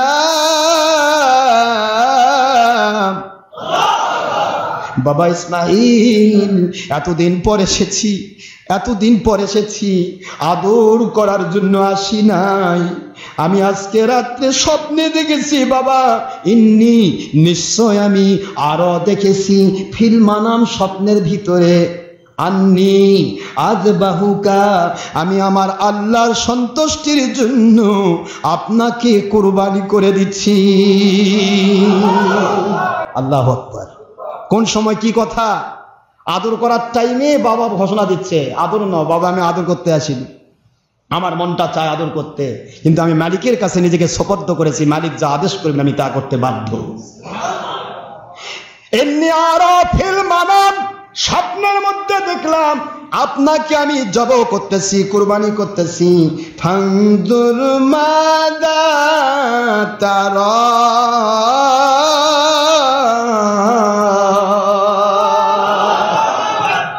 ইসমাঈল আলাইহিস সালাম আমি তো স্বপ্নে দেখলাম বাবা আপনাকে আল্লাহর জন্য কুরবানি করে দিচ্ছি। এ ব্যাপারে উনি মনে মনে বলতেছেন, আপনি রাজি থাকেন আর না থাকেন, আমার মালিকের আদেশ আমাকে মানতেই হবে। নবীদের স্বপ্ন ওহী, নবীদের স্বপ্ন। একবার মুন্সিরা কয় আমার আখেই রসুলে বলে দুটা জীবন ছিল, এটা ওহীর জীবন, এটা বলে নিজের ব্যক্তিগত জীবন। আরে নবীদের ব্যক্তিগত জীবন কি? নবীদের স্বপ্ন ওহীর জীবন। যে স্বপ্ন মানুষের বাস্তব হয় না, অধিকাংশ স্বপ্ন 2 নম্বরই স্বপ্ন হয়, সেটাও নবীদের বাস্তব। যেরকম সুবহানাল্লাহ, আল্লাহর ওহী। ইব্রাহিম আলাইহিস সালাম জানেন যে আমাকে আদেশ করা হয়েছে বাবা আমাকে করতেই হবে, কিন্তু আপনার কাছে আমি বলার উদ্দেশ্য হচ্ছে, আমি যেমন আমার আল্লাহর সন্তুষ্টির জন্য আমার জীবনের সবচাইতে বড় সম্পদ, আমার আদরের সম্পদ, মহব্বতের সম্পদ, জানের চাইতে প্রিয় সন্তানকে কুরবানি করার জন্য প্রস্তুত আছি, আমার সন্তানটাও যেন তার জীবনটাকে কুরবানি করার জন্য প্রস্তুত হয়ে যায়। সন্তানও যেন সেই সওয়াবটা পায়, সন্তানও যেন সে সওয়াবটা মর্যাদা পায়। এখন আপনি আল্লাহর ওলির পথে যাবেন, আপনার সন্তানকে বাতিল 72 ফেরকায় ঢুকে দিবেন, এটা কি এক জিনিস হলো না ভাইজান? আপনি যেমন আল্লাহর কাছে নিজেকে নিবেদন করবেন, আপনার সন্তান, আপনার স্ত্রী, মহিলারা, আপনার সন্তান, আপনার স্বামী, যে যেখানে আছেন, যিনি যেখানে আছেন তাকে ভালোবাসেন, তাকেও আপনি আল্লাহর সন্তুষ্টির জান্নাতি রাস্তায় কবুল করার চেষ্টা করবেন। ইব্রাহিম আলাইহিস সালাম এই শিক্ষাটাই দিলেন। বোঝার চেষ্টা করুন। ইব্রাহিম আলাইহিস সালাম বলছেন, বাবা ফানজুর মাদা তারা, আপনার কি সমস্যা, আপনার কি রকমের অভিমত আছে, আপনার কি রকমের চিন্তা আছে তো না, আমি জানতে চাই বাবা। আমি তো স্বপ্নে দেখেছি, আমি বৃদ্ধ মানুষ। দেখেন আল্লাহ কিন্তু আদেশ করেননি, স্বপ্নে দেখেছেন। কথা বুঝতেছেন না, বোঝেন না? এবার এটাও বলেননি আল্লাহ আমাকে স্বপ্নে আদেশ করলেন আপনাকে কুরবানি, তাও না, আমি স্বপ্নে দেখলাম আল্লাহর সন্তুষ্টির জন্য, আমি আল্লাহর সন্তুষ্টির জন্য কথাটা কিন্তু আমি লাগাই দিয়েছি জোড়া। কোরআন শরীফে কিন্তু এ কথাও নাই। এমনি নিশ্চয় আমি আযবাহুকা আপনাকে জবাহ করতেছি, বুঝতেছেন না? আযবাহুকা আমি আপনাকে জবাহ করি, এই পর্যন্ত আছে। কিন্তু নবী রাসূলগণ যেটা করেন সেটা আল্লাহর সন্তুষ্টির জন্যই করেন, এই জন্য এটা আল্লাহর সন্তুষ্টির যোগ হবে। এখন আল্লাহর সন্তুষ্টির জন্য আমি কোরবানি করতেছি, আপনাকে জবাহ করতেছি। এখন আপনার কি ধারণা? এবার আমার আল্লাহ ঘোষণা দিচ্ছেন, দেখো কেমন ধৈর্যশীল সন্তান আমি দিয়েছি, নিজের জীবনটা দিতেও তার কষ্ট হবে না। এবার আল্লাহ বলতেছেন, ইয়া আবাতিফআল, পড়েন, ইয়া আবাতিফআল قل ما تؤمر ستجدني إن شاء الله।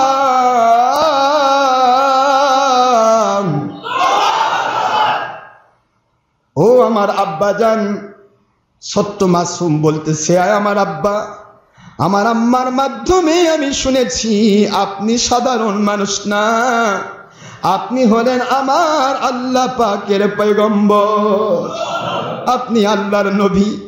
আর নবীদের স্বপ্ন মিথ্যা স্বপ্ন হয় না, নবীদের স্বপ্নটাও হয় আল্লাহ পাকের ওহী।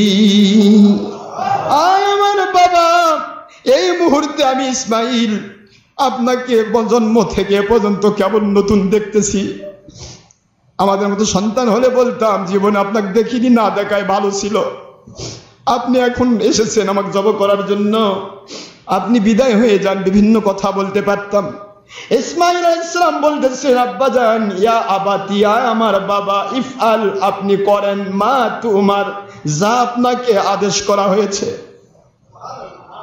এই মুহূর্তে আমি ছোট্ট মাসুম, আমি আমার আল্লাহকে ভুলতে পারি না। সাতাজিদুনি, অবশ্যই অবশ্যই আপনি আমাকে পাবেন ইনশাআল্লাহ। আমার আল্লাহ যদি দয়া করেন, আমার আল্লাহ যদি ইহসান করেন, আমার আল্লাহ যদি আমাকে মহব্বত করেন, সাতাজিদুনি, আপনি আমাকে পেয়ে যাবেন, অবশ্যই পাবেন, অবশ্যই পাবেন, সন্দেহ নাই, সন্দেহ নাই। ইনশাআল্লাহ যদি আমার আল্লাহ দয়া করেন, মিনাস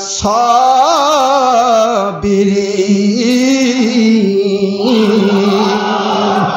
আমার বাবা, আমাকে আপনি ধৈর্যশীল পাবেন, এত ধৈর্যশীল পাবেন আমি সামান্য নড়াচড়া করব না, একটি বার বলবো না, একটি বার আপনার কথার কোনো দ্বিমত করব না। আপনি শুধু আমাকে কুরবানি করুন, মালিক আপনাকে আদেশ করেছেন, এই আদেশ আপনি মান্য করার জন্য আপনি এই মুহূর্তে আমাকে কুরবানি করেন, এই মুহূর্তে, দেরি করবেন না, কারণ শয়তান আমাদের প্রকাশ্য শত্রু, ধোঁকা দিতে পারে। আব্বাজান, আল্লাহ আপনাকে স্বপ্নে দেখিয়েছেন, নবীদের স্বপ্ন ওহী, আর ওহী মানেই হলো আল্লাহর আদেশ। আমাকে জব করার আদেশ আবার আল্লাহ দিয়েছেন, আমি নিজের জীবনটাকে কুরবানি করার জন্য আমার মালিকের কাছে আমি প্রস্তুত হয়ে গেলাম। ইব্রাহিম আলাইহিস সালাম আমার আল্লাহর কাছে শুকরিয়া করলেন। এবার আমার আল্লাহ বলেন, ফালাম্মা আসলামা, সুবহানাল্লাহ বলেন। যখন তারা দুইজন, একজনকে আল্লাহ নেন নাই, ফালাম্মা আসলামা, যখন ইব্রাহিম ইসমাইল দুই পিতা পুত্র আল্লাহর কাছে নিজেকে সঁপিয়ে দিলেন, সোপর্দ করে দিলেন, সাবমিট করে দিলেন, আল্লাহর কাছে সারেন্ডার করে দিলেন, অর্থাৎ দুইজনই কুরবানি করার জন্য প্রস্তুত হয়ে গেলেন। জীবনের চাইতে বেশি প্রিয় সন্তানকে ইব্রাহিম আলাইহিস সালাম, আর নিজের জীবনটা সবচেয়ে বেশি মহব্বতের জিনিস ইসমাইল আলাইহিস সালাম, দুই পিতা পুত্র যখন কুরবানি করার জন্য নিজেদেরকে তৈরি করে ফেললেন, ওয়াতাল্লাহু লিল জাবিন, আর হযরত ইব্রাহিম আলাইহিস সালাম ইসমাইলকে যখন আস্তে করে কুরবানির জন্য প্রস্তুত করলেন, তাকে যখন ফেলায় আস্তে করে ফেলে দিলেন, আল্লাহ রব্বুল আলামিন বলেন, আমি ডাক দিলাম। কি রব্বুল আলামিন বুঝাচ্ছেন, ইব্রাহিম গো, আমার চাইতে আপনার মায়া বেশি নয়, আমার চাইতে আপনার ভালোবাসা বেশি নয়। আমি ইসমাইলকে কুরবানির জন্য তৈরি করি নাই, আমি আপনি এবং আপনার সন্তানের অন্তরের ভাষাটা দুনিয়ার মানুষকে বোঝানোর জন্য ব্যবস্থা করেছি।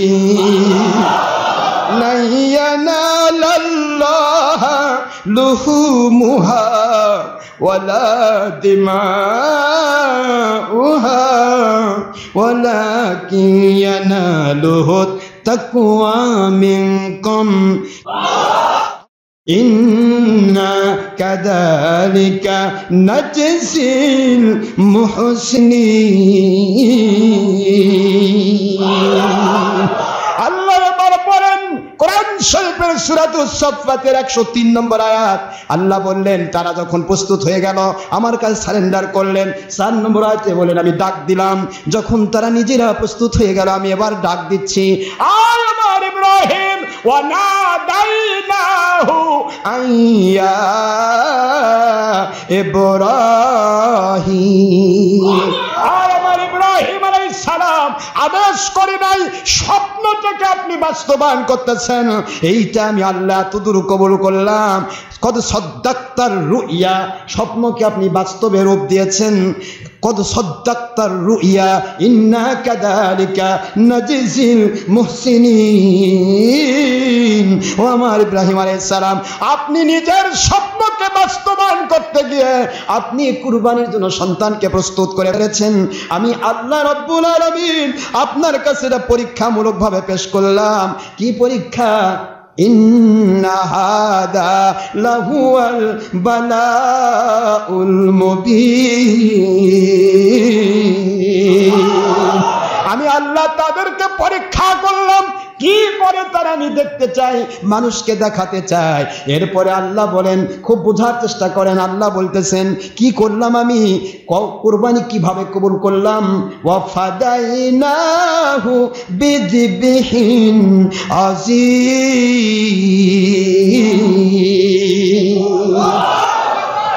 আমি যে কথাটা বোঝাতে চেয়েছিলাম সেটা হলো, ইসমাইল কুরবানি হলো না, ইসহাক কুরবানি হলো। আরে ভাই কথা বলে, এখনো ক্লিয়ার হয়নি তো, আমি শুধু বলে যাচ্ছি, বুঝবেন, এখনই বুঝবেন। এই আয়াতটা হলো ওয়াফাদাইনাহু বিযিবহিন আযীম।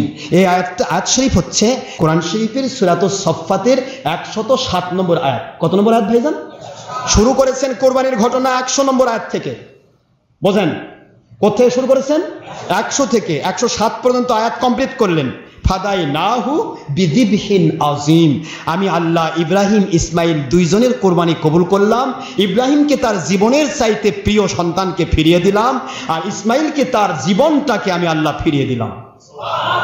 কোরবানি করলাম জিবহিন আযীম, এক উত্তম কোরবানি, জান্নাতি দুম্বা আমি আল্লাহ কোরবানি হিসেবে কবুল করলাম। কোরবানি কবুল হয়ে গেল। কবুল হওয়ার পরে এবার আল্লাহ বলছেন ও তারাক না, আমি আল্লাহ ছেড়ে দিলাম আলাইহি ফিল আখিরিন, কিয়ামত পর্যন্ত পরবর্তী সময়ের সকল মানুষের জন্য এটাকে আমি আল্লাহ পাক শিক্ষা হিসেবে ছেড়ে দিলাম। যারা বলেন সুবহানাল্লাহ। গেল কোরআন শরীফ সূরাতুস সাফফাতের 108 নম্বর আয়াত পর্যন্ত কোরবানির ঘটনা শেষ। কথা কি বুঝতেছেন না ভাই? কোরবানি হয়ে গেছে। ইব্রাহিম আলাইহিস সালাম কুরবানি করেছেন, ইসমাইল নিজের জনকে কুরবানি করেছেন। এখন ইসমাইল করলো না, ইসহাক করলেন। এখন এখানে ক্লিয়ার হবে। এবার চলে যান, আমার আল্লাহ বলতেছেন কোরবানি তো হলোই, ইন্না কাযালিকা নাজজিল মুহসিনিন। 110 নম্বর আয়াতে গিয়ে বলতেছেন আমি ইব্রাহিম আলাইহিস সালামের কোরবানির বিনিময়ে আমি পরিপূর্ণ নেককার বান্দাদেরকে এভাবেই সাহায্য করি, এভাবেই আমি আল্লাহ পাক সহযোগিতা করি। জোরে বলেন সুবহানাল্লাহ। নেককারদেরকে সাহায্য করি, এটা ঘোষণা দিয়ে কোরবানির ঘটনা স্টপ করলেন। এখন 112 নম্বর আয়াতে গিয়ে আল্লাহ ঘোষণা দিচ্ছেন, কষ্ট হচ্ছে নাকি? 109-8 মধ্যে কোরবানি ঘটনা শেষ। 12 নম্বর আয়াতে, 112 নম্বর আয়াতে গিয়ে আমার আল্লাহ ঘোষণা দিচ্ছেন, আল্লাহ পাক বলতেছেন ওয়া বাশশারনাহু, খুব ভালো করে বলেন, ওয়া বাশশারনাহু বিইসহাক নাবিয়্যাম মিনাস সলিহিন। এবার 112 নম্বর আয়াতে গিয়ে আল্লাহ বলতেছেন এবার আমি ইব্রাহিম আলাইহিস সালাম যেহেতু তার আদরের সন্তান, 80 বছর বয়সে প্রাপ্ত সন্তানকে, অন্ধের জ্যেষ্ঠ সন্তানকে কুরবানি করার জন্য নিজের অন্তরটাকে আল্লাহর জন্য নিবেদিত করে দিয়েছেন, এটাকে কবুল করে নিয়ে আমি আল্লাহ তার বন্ধা স্ত্রী, যার বয়স হয়ে গিয়েছিল 90 থেকে 100 বছর, বিবি সারা বন্ধা স্ত্রী, তার গর্ভে আমি ইসহাক আলাইহিস সালামকে নবী হিসাবে আবার নাজিল করলাম। এবার আপনি ক্লিয়ার হয়েছেন যে কোরবানি হয়েছে, সন্তান আগে কোরবানি হয়ে গেছে। ইসহাক আলাইহিস সালাম আসতেছেন 112 নম্বর আয়াতে গিয়ে আসে বলতেছেন আমি আল্লাহ পাক ওয়া বাশশারনাহু, ওই সন্তানকে যেহেতু কোরবানি করার তার চিন্তা ছিল, ওই কোরবানি কবুলও করলাম। ওই সন্তান যেমন নবী রাসূল, ওই রকম নবী রাসূল হিসেবে আরেক সন্তান ইসহাক আলাইহিস সালামকে আমি দান করলাম। একটু জোরে বলেন সুবহানাল্লাহ। আল্লাহর জন্য কোরবানি করলে, আল্লাহর জন্য স্যাক্রিফাইস করলে, আল্লাহর জন্য ত্যাগ ও তিতিক্ষা দেখালে, আল্লাহর জন্য যদি কোনো বান্দা যদি নিজের জীবন দিতে দেয়, আল্লাহ পাক তার জীবনও ফিরিয়ে দেন, তার সন্তানও ফিরিয়ে দেন, আবার ওই সন্তানের বদলা আরো সন্তান আল্লাহ দিয়ে দেন। ইসমাইল আলাইহিস সালামের বিনিময়ে, ইসমাইল আলাইহিস সালামের কোরবানির বিনিময়ে আল্লাহ পাক ইসমাইলকেও ফিরিয়ে দিয়েছেন, আবার ইসহাক আলাইহিস সালামকে নবী এবং রাসূল হিসেবে আল্লাহ পাক প্রেরণ করলেন। তাহলে কোরবানি কে হয়েছে, ইসহাক না ইসমাইল? কোরআন শরীফ ক্লিয়ারেন্স দিলেন যে ইসমাইল আলাইহিস সালাম কুরবানি হওয়ার বিনিময়ে পরে বাশশার নাহু এবং এই ওয়া শব্দ দিয়ে ফাসলার সৃষ্টি করা হয়েছে। এর আগে ইসমাইল কুরবানি হয়েছে, ওই কুরবানির বিনিময় এবং আমি আবার সুসংবাদ দিচ্ছি, সুবহানাল্লাহ বলবেন না, অবাশশার নাহু, আমি ইব্রাহিমকে সুসংবাদ দিচ্ছি ইসহাক আলাইহিস সালাম তার কি পরিচয়, নবী মিনাস সলিহিন, নেককার নবী হিসেবে আমি আল্লাহ পাক আমি ইব্রাহিম আলাইহিস সালামকে দেব, এই সুসংবাদটা দান করলাম। জোরে বলুন সুবহানাল্লাহ। তাহলে ইব্রাহিম আলাইহিস সালামের সন্তান কয়জন? 2 ছেলে, একজন ইসমাইল আরেকজন। তাহলে এতক্ষণ কুরবানির ঘটনার মধ্যে যিনি ছিলেন তিনি হলেন ইসমাইল, আর ইসমাইলের কুরবানির বিনিময়ে পরে দেওয়া হচ্ছে হযরত ইসহাক আলাইহিস সালামকে। জোরে বলুন সুবহানাল্লাহ। আমার আল্লাহ বুঝাইলেন আমার বন্ধু খলিলুল্লাহ ইসমাইল আলাইহিস সালাম যেহেতু নিজে কুরবানির জন্য প্রস্তুত ছিলেন, এই জন্য ইসমাইল আলাইহিস সালামের জিন্দেগিতে ওনার বংশে আমি একজন মাত্র পয়গম্বর নাজিল করব যার উম্মতেরা কিয়ামত পর্যন্ত নিজের জীবন দিতে প্রস্তুত থাকবে। তিনি হলেন মুহাম্মাদুর রাসূলুল্লাহ সাল্লাল্লাহু আলাইহি সাল্লাম। আর ইসহাককেও আমি নবী হিসেবে প্রেরণ করলাম। ইসহাকের ছেলে ইয়াকুবের নাম ইসরাইলের সন্তানরা হবে বনি ইসরাইল, আর বনি ইসরাইলের ভিতরে আমি নবী দেব 70,000। এই 70,000 নবীর সর্দার বানিয়ে দিব মুসা আলাইহিস সালামকে। আর মুসা আলাইহিস সালামও ঈসা আলাইহিস সালামও আমার আখির রাসূলের উম্মত হওয়ার জন্য আবেদন করবেন। 70,000 নবীর সর্দার মুসা আলাইহিস সালাম, তাদেরও সর্দার যিনি, নবীদেরও নবী, রাসূলদেরও রাসূল, আখেরি রাসূল জবিহুল্লাহিল আকবার ইসমাইল আলাইহিস সালামের সন্তান মুহাম্মাদুর রাসূলুল্লাহ সাল্লাল্লাহু আলাইহি ওয়াসাল্লাম। আমার আল্লাহ বুঝাই দিলেন আমার ইসমাইলকে আমি কেমনে বাঁচাইলাম, ইসমাইলকে বাঁচানোর টার্গেটটা কেন রাখলাম, এক কথায় বলে দেবে ভাই সময় নেই। ইসমাইল আলাইহিস সালামকে কেমনে বাঁচালাম, আমি কিভাবে বাঁচাইলাম, ইসমাইলের ভিতরে আমি পেশ করলাম দরকার আছে তাকে আমি কোরবানি থেকে বাঁচাবো। একটা মানুষের শরীরের উপরে ছুরি চালানো হবে, সে কাটবে না, এটা তো হতে পারে না। আমি আমার আখির রাসূল নূর নবীকে ইসমাইলের ভিতরে ঢুকাই দিলাম। নূর নবীর অস্তিত্ব যে ইসমাইলের ভিতরে, সেই ইসমাইলকে কাটবে এমন রকমের কোন ছুরি পৃথিবীতে তৈরি হয় নাই। নূর নবীর অস্তিত্ব দিয়ে দিলাম। নূর নবীকে ইসমাইল আলাইহিস সালামের ভিতরে প্রেরণ করলাম। এবার ইসমাইল আলাইহিস সালামকে যখন ফেলানো হলো, ইব্রাহিম আলাইহিস সালামকে 3টা শর্ত দিলেন। আব্বাজান আপনি দয়া করে 3টা কাজ আমার করবেন। একটা হলো আমার চোখ দুটো বেঁধে নেবেন, আপনার চোখ দুটো বেঁধে নেবেন, কারণ আমাকে যখন কোরবানি করবেন রক্ত যখন বের হয়ে যাবে আপনার অন্ধের দৃষ্টি সন্তানের জন্য শয়তানি ধোঁকায় পড়ে আল্লাহর প্রতি বিরূপ মনোভাব আসতে পারে। যদিও নবীরা সেব, তারপরও আমি এটা চাই না। আপনি চোখ বন্ধ করুন, তারপরে আমার হাত পাগুলি বাঁধুন। আমার হাত পায়ের জন্য বাঁধবেন আব্বা, পৃথিবীতে অনেক সন্তান আসবে মা বাবার নাফরমান, ওই নাফরমান সন্তানগুলোকে আমি শিক্ষা দিতে চাই। আমি ইসমাইল কোরবানি হয়ে যখন যাব, আমার বাবার শরীরে আমার অসহায়ত্বের সময় জবে হওয়া কুরবানি হওয়া ইসমাইলের হাত অথবা পা বৃদ্ধ বাবার শরীরে যদি লেগে যায় কত না বড় বেয়াদবি হয়ে যাবে। আপনার শরীরে যেন আমার টাচ না লাগে, আমার হাতের টাচ না লাগে, আমার পায়ের টাচ না লাগে বাবা, কারণ আপনি বৃদ্ধ।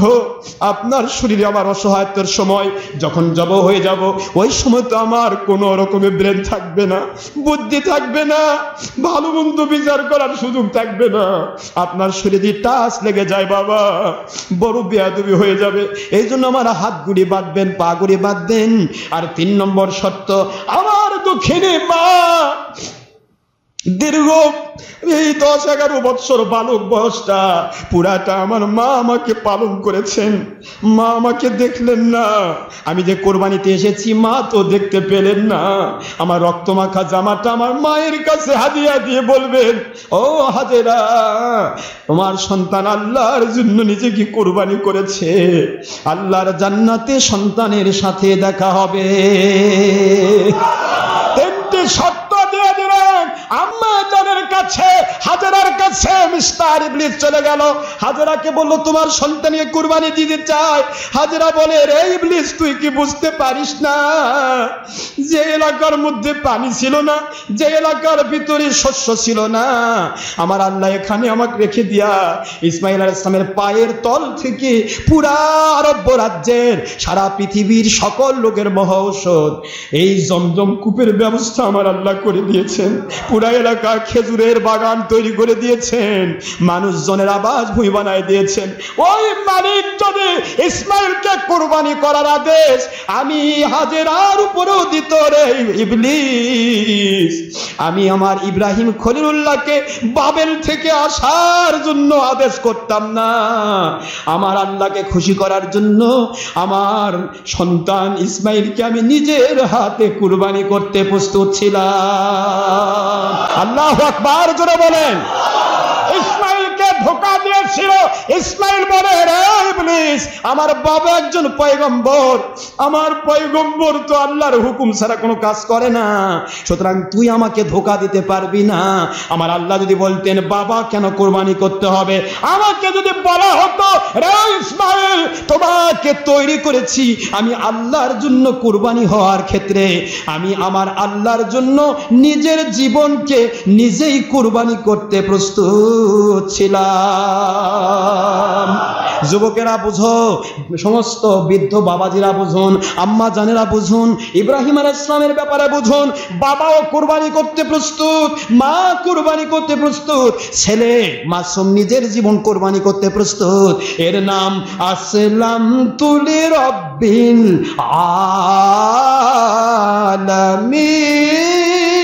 আলামিন। আল্লাহর কাছে নিজেকে নিবেদন করেছি। 2-3 জনই কোরবানির জন্য প্রস্তুত। ইসমাইল আলাইহিস সালামকে কোরবানির জন্য ফেলে দেওয়া হলো, রাখা হলো। হযরত ইব্রাহিম আলাইহিস সালাম চোখে বান্ধন। এবার আল্লাহর কুদরত জারি হয়ে গেল। হাতের ছুরিটা বারবার কুচায়, কাটে না। 1বার 2বার 3বার যখন বলা হলো, 3বারের পর এবার চলে আসলো। তিনি রাগ করে ছুরির উপর রাগ করেন, ছুরি রে আমার আল্লাহর জন্য আমি কুরবানি করব, তুই কেন কাটতেছিস না? এই জন্য আঘাত দিলেন, আর পাথরের উপর ছুরিটা মেরে দিলেন। পাথরটা ছুরির আঘাতে দ্বিখণ্ডিত হয়ে গেল, দ্বিখণ্ডিত হয়ে গেল। ছুরির মধ্য থেকে আওয়াজ আমার আল্লাহ পেশ করতেছেন, ও আমার ইব্রাহিম খলিলুল্লাহ আলাইহিস সালাম, আপনি আমার আল্লাহর কুদরত থেকে এমন এক পরীক্ষার খেলায় মেতেছেন। আপনি আপনার আল্লাহর হুকুম পালন করার জন্য ইসমাইলকে কুরবানি করতে প্রস্তুত, আর আমি আমার আল্লাহর হুকুম পালন করার জন্য না কাটার জন্য প্রস্তুত। এরপরে আবার বিসমিল্লাহ করে হাতে নিলেন, নিয়ে বিসমিল্লাহি আল্লাহু আকবার বলে জবাই করে দিলেন। জব হয়ে গেল। চোখ এবার চিন্তা করতেছে, আমার ইসমাইল তো কুরবানি হয়ে গেছে, আমার আল্লাহর কাছে আমি শুকরিয়া করি, মালিক আমাকে কুরবানি করার তৌফিক দিয়েছেন। আস্তে করে শব্দ চলে আসলো সাইড থেকে, আল্লাহু আকবার, আল্লাহু আকবার, লা ইলাহা ইল্লাল্লাহ, এই পর্যন্ত আওয়াজ চলে আসলো। হযরত ইব্রাহিম আলাইহিস সালাম চোখের বাঁধন যখন খুললেন, লক্ষ্য করে দেখেন এই ধ্বনিটা কে দিল? এই ধ্বনি দিলেন হযরতে জিবরাইল আলাইহিস সালাম। সকল রহমতের ফেরেশতার পক্ষ থেকে জিবরাইল আলাইহিস সালাম বলেন, আমার আল্লাহর বরত্ব, পিতা পুত্র কিভাবে আল্লাহর জন্য নিজেকে কুরবানি করার জন্য প্রস্তুত হয়ে গেছে। চোখ খুলে দেখতেছেন, এবার পরবর্তী কথা আসছে, লা ইলাহা ইল্লাল্লাহু আল্লাহু আকবার। এই কথাটা বললেন, ইসমাইল আলাইহিস সালাম বাম সাইড থেকে দাঁড়ালেন। দেখা গেল ইসমাইল কুরবানি হয় নাই। ইব্রাহিম আলাইহিস সালাম লক্ষ্য করে দেখেন একটা জান্নাতি দুম্বা কুরবানি হয়ে গিয়ে আমার আল্লাহর কুদরতি আগুন দিয়ে পুড়ে যাচ্ছে। এবার তিনি বললেন, আল্লাহু আকবার, আল্লাহু আকবার, ওয়ালিল্লাহিল হামদ। জোরে বলুন সুবহানাল্লাহ। এই যে তাকবীরের ইতিহাস, ইব্রাহিম জিবরাইল আলাইহিস সালামের ঘোষণা আল্লাহু আকবার, আল্লাহু আকবার, ইসমাইলের ঘোষণা লা ইলাহা ইল্লাল্লাহু আল্লাহু আকবার, আর ইব্রাহিমের ঘোষণা আল্লাহু আকবার ওয়ালিল্লাহিল হামদ। জোরে বলুন সুবহানাল্লাহ। তিনজনের ঘটনা এক জায়গায় করে তাকবীরের তাসদিক হলো। এই জন্য আজকে ইয়াউমে আরাফার ফজর থেকে, ইয়াউমে আরাফার ফজর থেকে আপনার আয়ামে তাশরিক চলবে জিলহজ মাসের 13 তারিখে আসর পর্যন্ত। এই কয়েকটা দিন প্রত্যেক নামাজ, ফরজ নামাজের পরে 1বার পড়া ওয়াজিব, 3বার পড়া সুন্নত। আল্লাহু আকবার, আল্লাহু আকবার, লা ইলাহা ইল্লাল্লাহু, আল্লাহু আকবার, আল্লাহু আকবার, ওয়ালিল্লাহিল হামদু। জোরে বলুন সুবহানাল্লাহ। তাকবীরে তাশরিক করবেন। কালকে আপনার ঈদের নামাজ হবে আমাদের এখানে 8:30 ইনশাআল্লাহ, মনে থাকবে? 8:30 ঈদের নামাজ হবে, আপনারা 7টার মধ্যে চলে আসবেন ইনশাআল্লাহ। আলোচনা হবে, 8:30 নামাজ হবে, এরপরে আপনারা গিয়ে কোরবানি করবেন। আসার সময় তাকবীর পড়তে পড়তে আসবেন জোরে জোরে, যাওয়ার সময় তাকবীর পড়তে পড়তে যাবেন। এবং কোরবানির দিনে আপনার কোনো কিছু না খেয়ে আসবেন, না খেয়ে আসা সুন্নত, না খেয়ে আসা কি সুন্নত, আর ঈদের ভেতরে খেয়ে আসা সুন্নত। না খেয়ে আসবেন, এখান থেকে যাওয়ার পরে কোরবানি করার পরে খাবে, এটা খাস সুন্নত, এবং একটা রোজার সওয়াব আল্লাহ দান করবেন সুবহানাল্লাহ। সুতরাং এটা করার চেষ্টা করবেন। পাশাপাশি অনেক আমল ছিল যেগুলি বলা সম্ভব হলো না, সময় নেই যেহেতু। তো আমি যেটা বললাম, একদিকে আগুন কথা বলেছিল, আগুন বলেছে নমরুদ তুই বলতেছিস আমি পোড়ার ক্ষমতা ভুলে গিয়েছি, শুনে রাখ আমার নবী ইব্রাহিম আলাইহিস সালামকে অসম্পূর্ণ ক্ষমতা আমার নাই, যেহেতু আল্লাহ আমাকে সৃষ্টি করেছেন, কিন্তু তুই সহ তোর গোষ্ঠী সবাই চলে আয়, আমি আগুন তোদেরকে পুড়িয়ে ছাই করে দেবো। সুবহানাল্লাহ বলেন। একদিকে আগুন কথা বললো, দ্বিতীয়ত ইসমাঈল সালামের কুরবানি করার ছুরি কথা বলতেছে। আমার মালিক খালিক রব বোঝাতে চাইলেন, ইন্না কাযালিকা নাজজিল মুহসিনিন, নেককার বান্দারা কিয়ামত পর্যন্ত যারাই নেক আমল করবে আল্লাহর জন্য, আমি আল্লাহ এভাবে পুরস্কার দিতেই থাকবো। সুবহানাল্লাহ। মহান আল্লাহ আমাদের সবাইকে বোঝার তৌফিক দিন। ইসমাঈল আলাইহিস সালাম কুরবানি হয়েছেন, ইসহাক নয়, মনে থাকবে তো? ইসহাক নবী ইসমাঈল আলাইহিস সালামকে কুরবানি কবুল করে নিয়ে ইসমাঈলের বিনিময়ে আমার আল্লাহ পাক আরেক নবী দান করলেন, তার নাম হলো ইসহাক। জোরে বলুন সুবহানাল্লাহ। ইসহাক আলাইহিস সালাম। মহান আল্লাহ পাক আমাদের সবাইকে আল্লাহর সন্তুষ্টির জন্য সত্য ইসলাম বোঝার তৌফিক দিন। সবাইকে আল্লাহ তৌফিক দান করুন। মা আলাইনা ইল্লাল বালাগ ওয়া আখিরু দাওয়ানা আলহামদুলিল্লাহি রাব্বিল আলামিন। যারা সুন্নাত নামাজ আদায় করেন নাই, অনুগ্রহপূর্বক ক্বাবলাল জুমআহ 4 রাকাত সুন্নতে মুআক্কাদা আদায় করুন। সময় 5 মিনিট। আসসালামু আলাইকুম ওয়া রাহমাতুল্লাহি ওয়া বারাকাতুহু।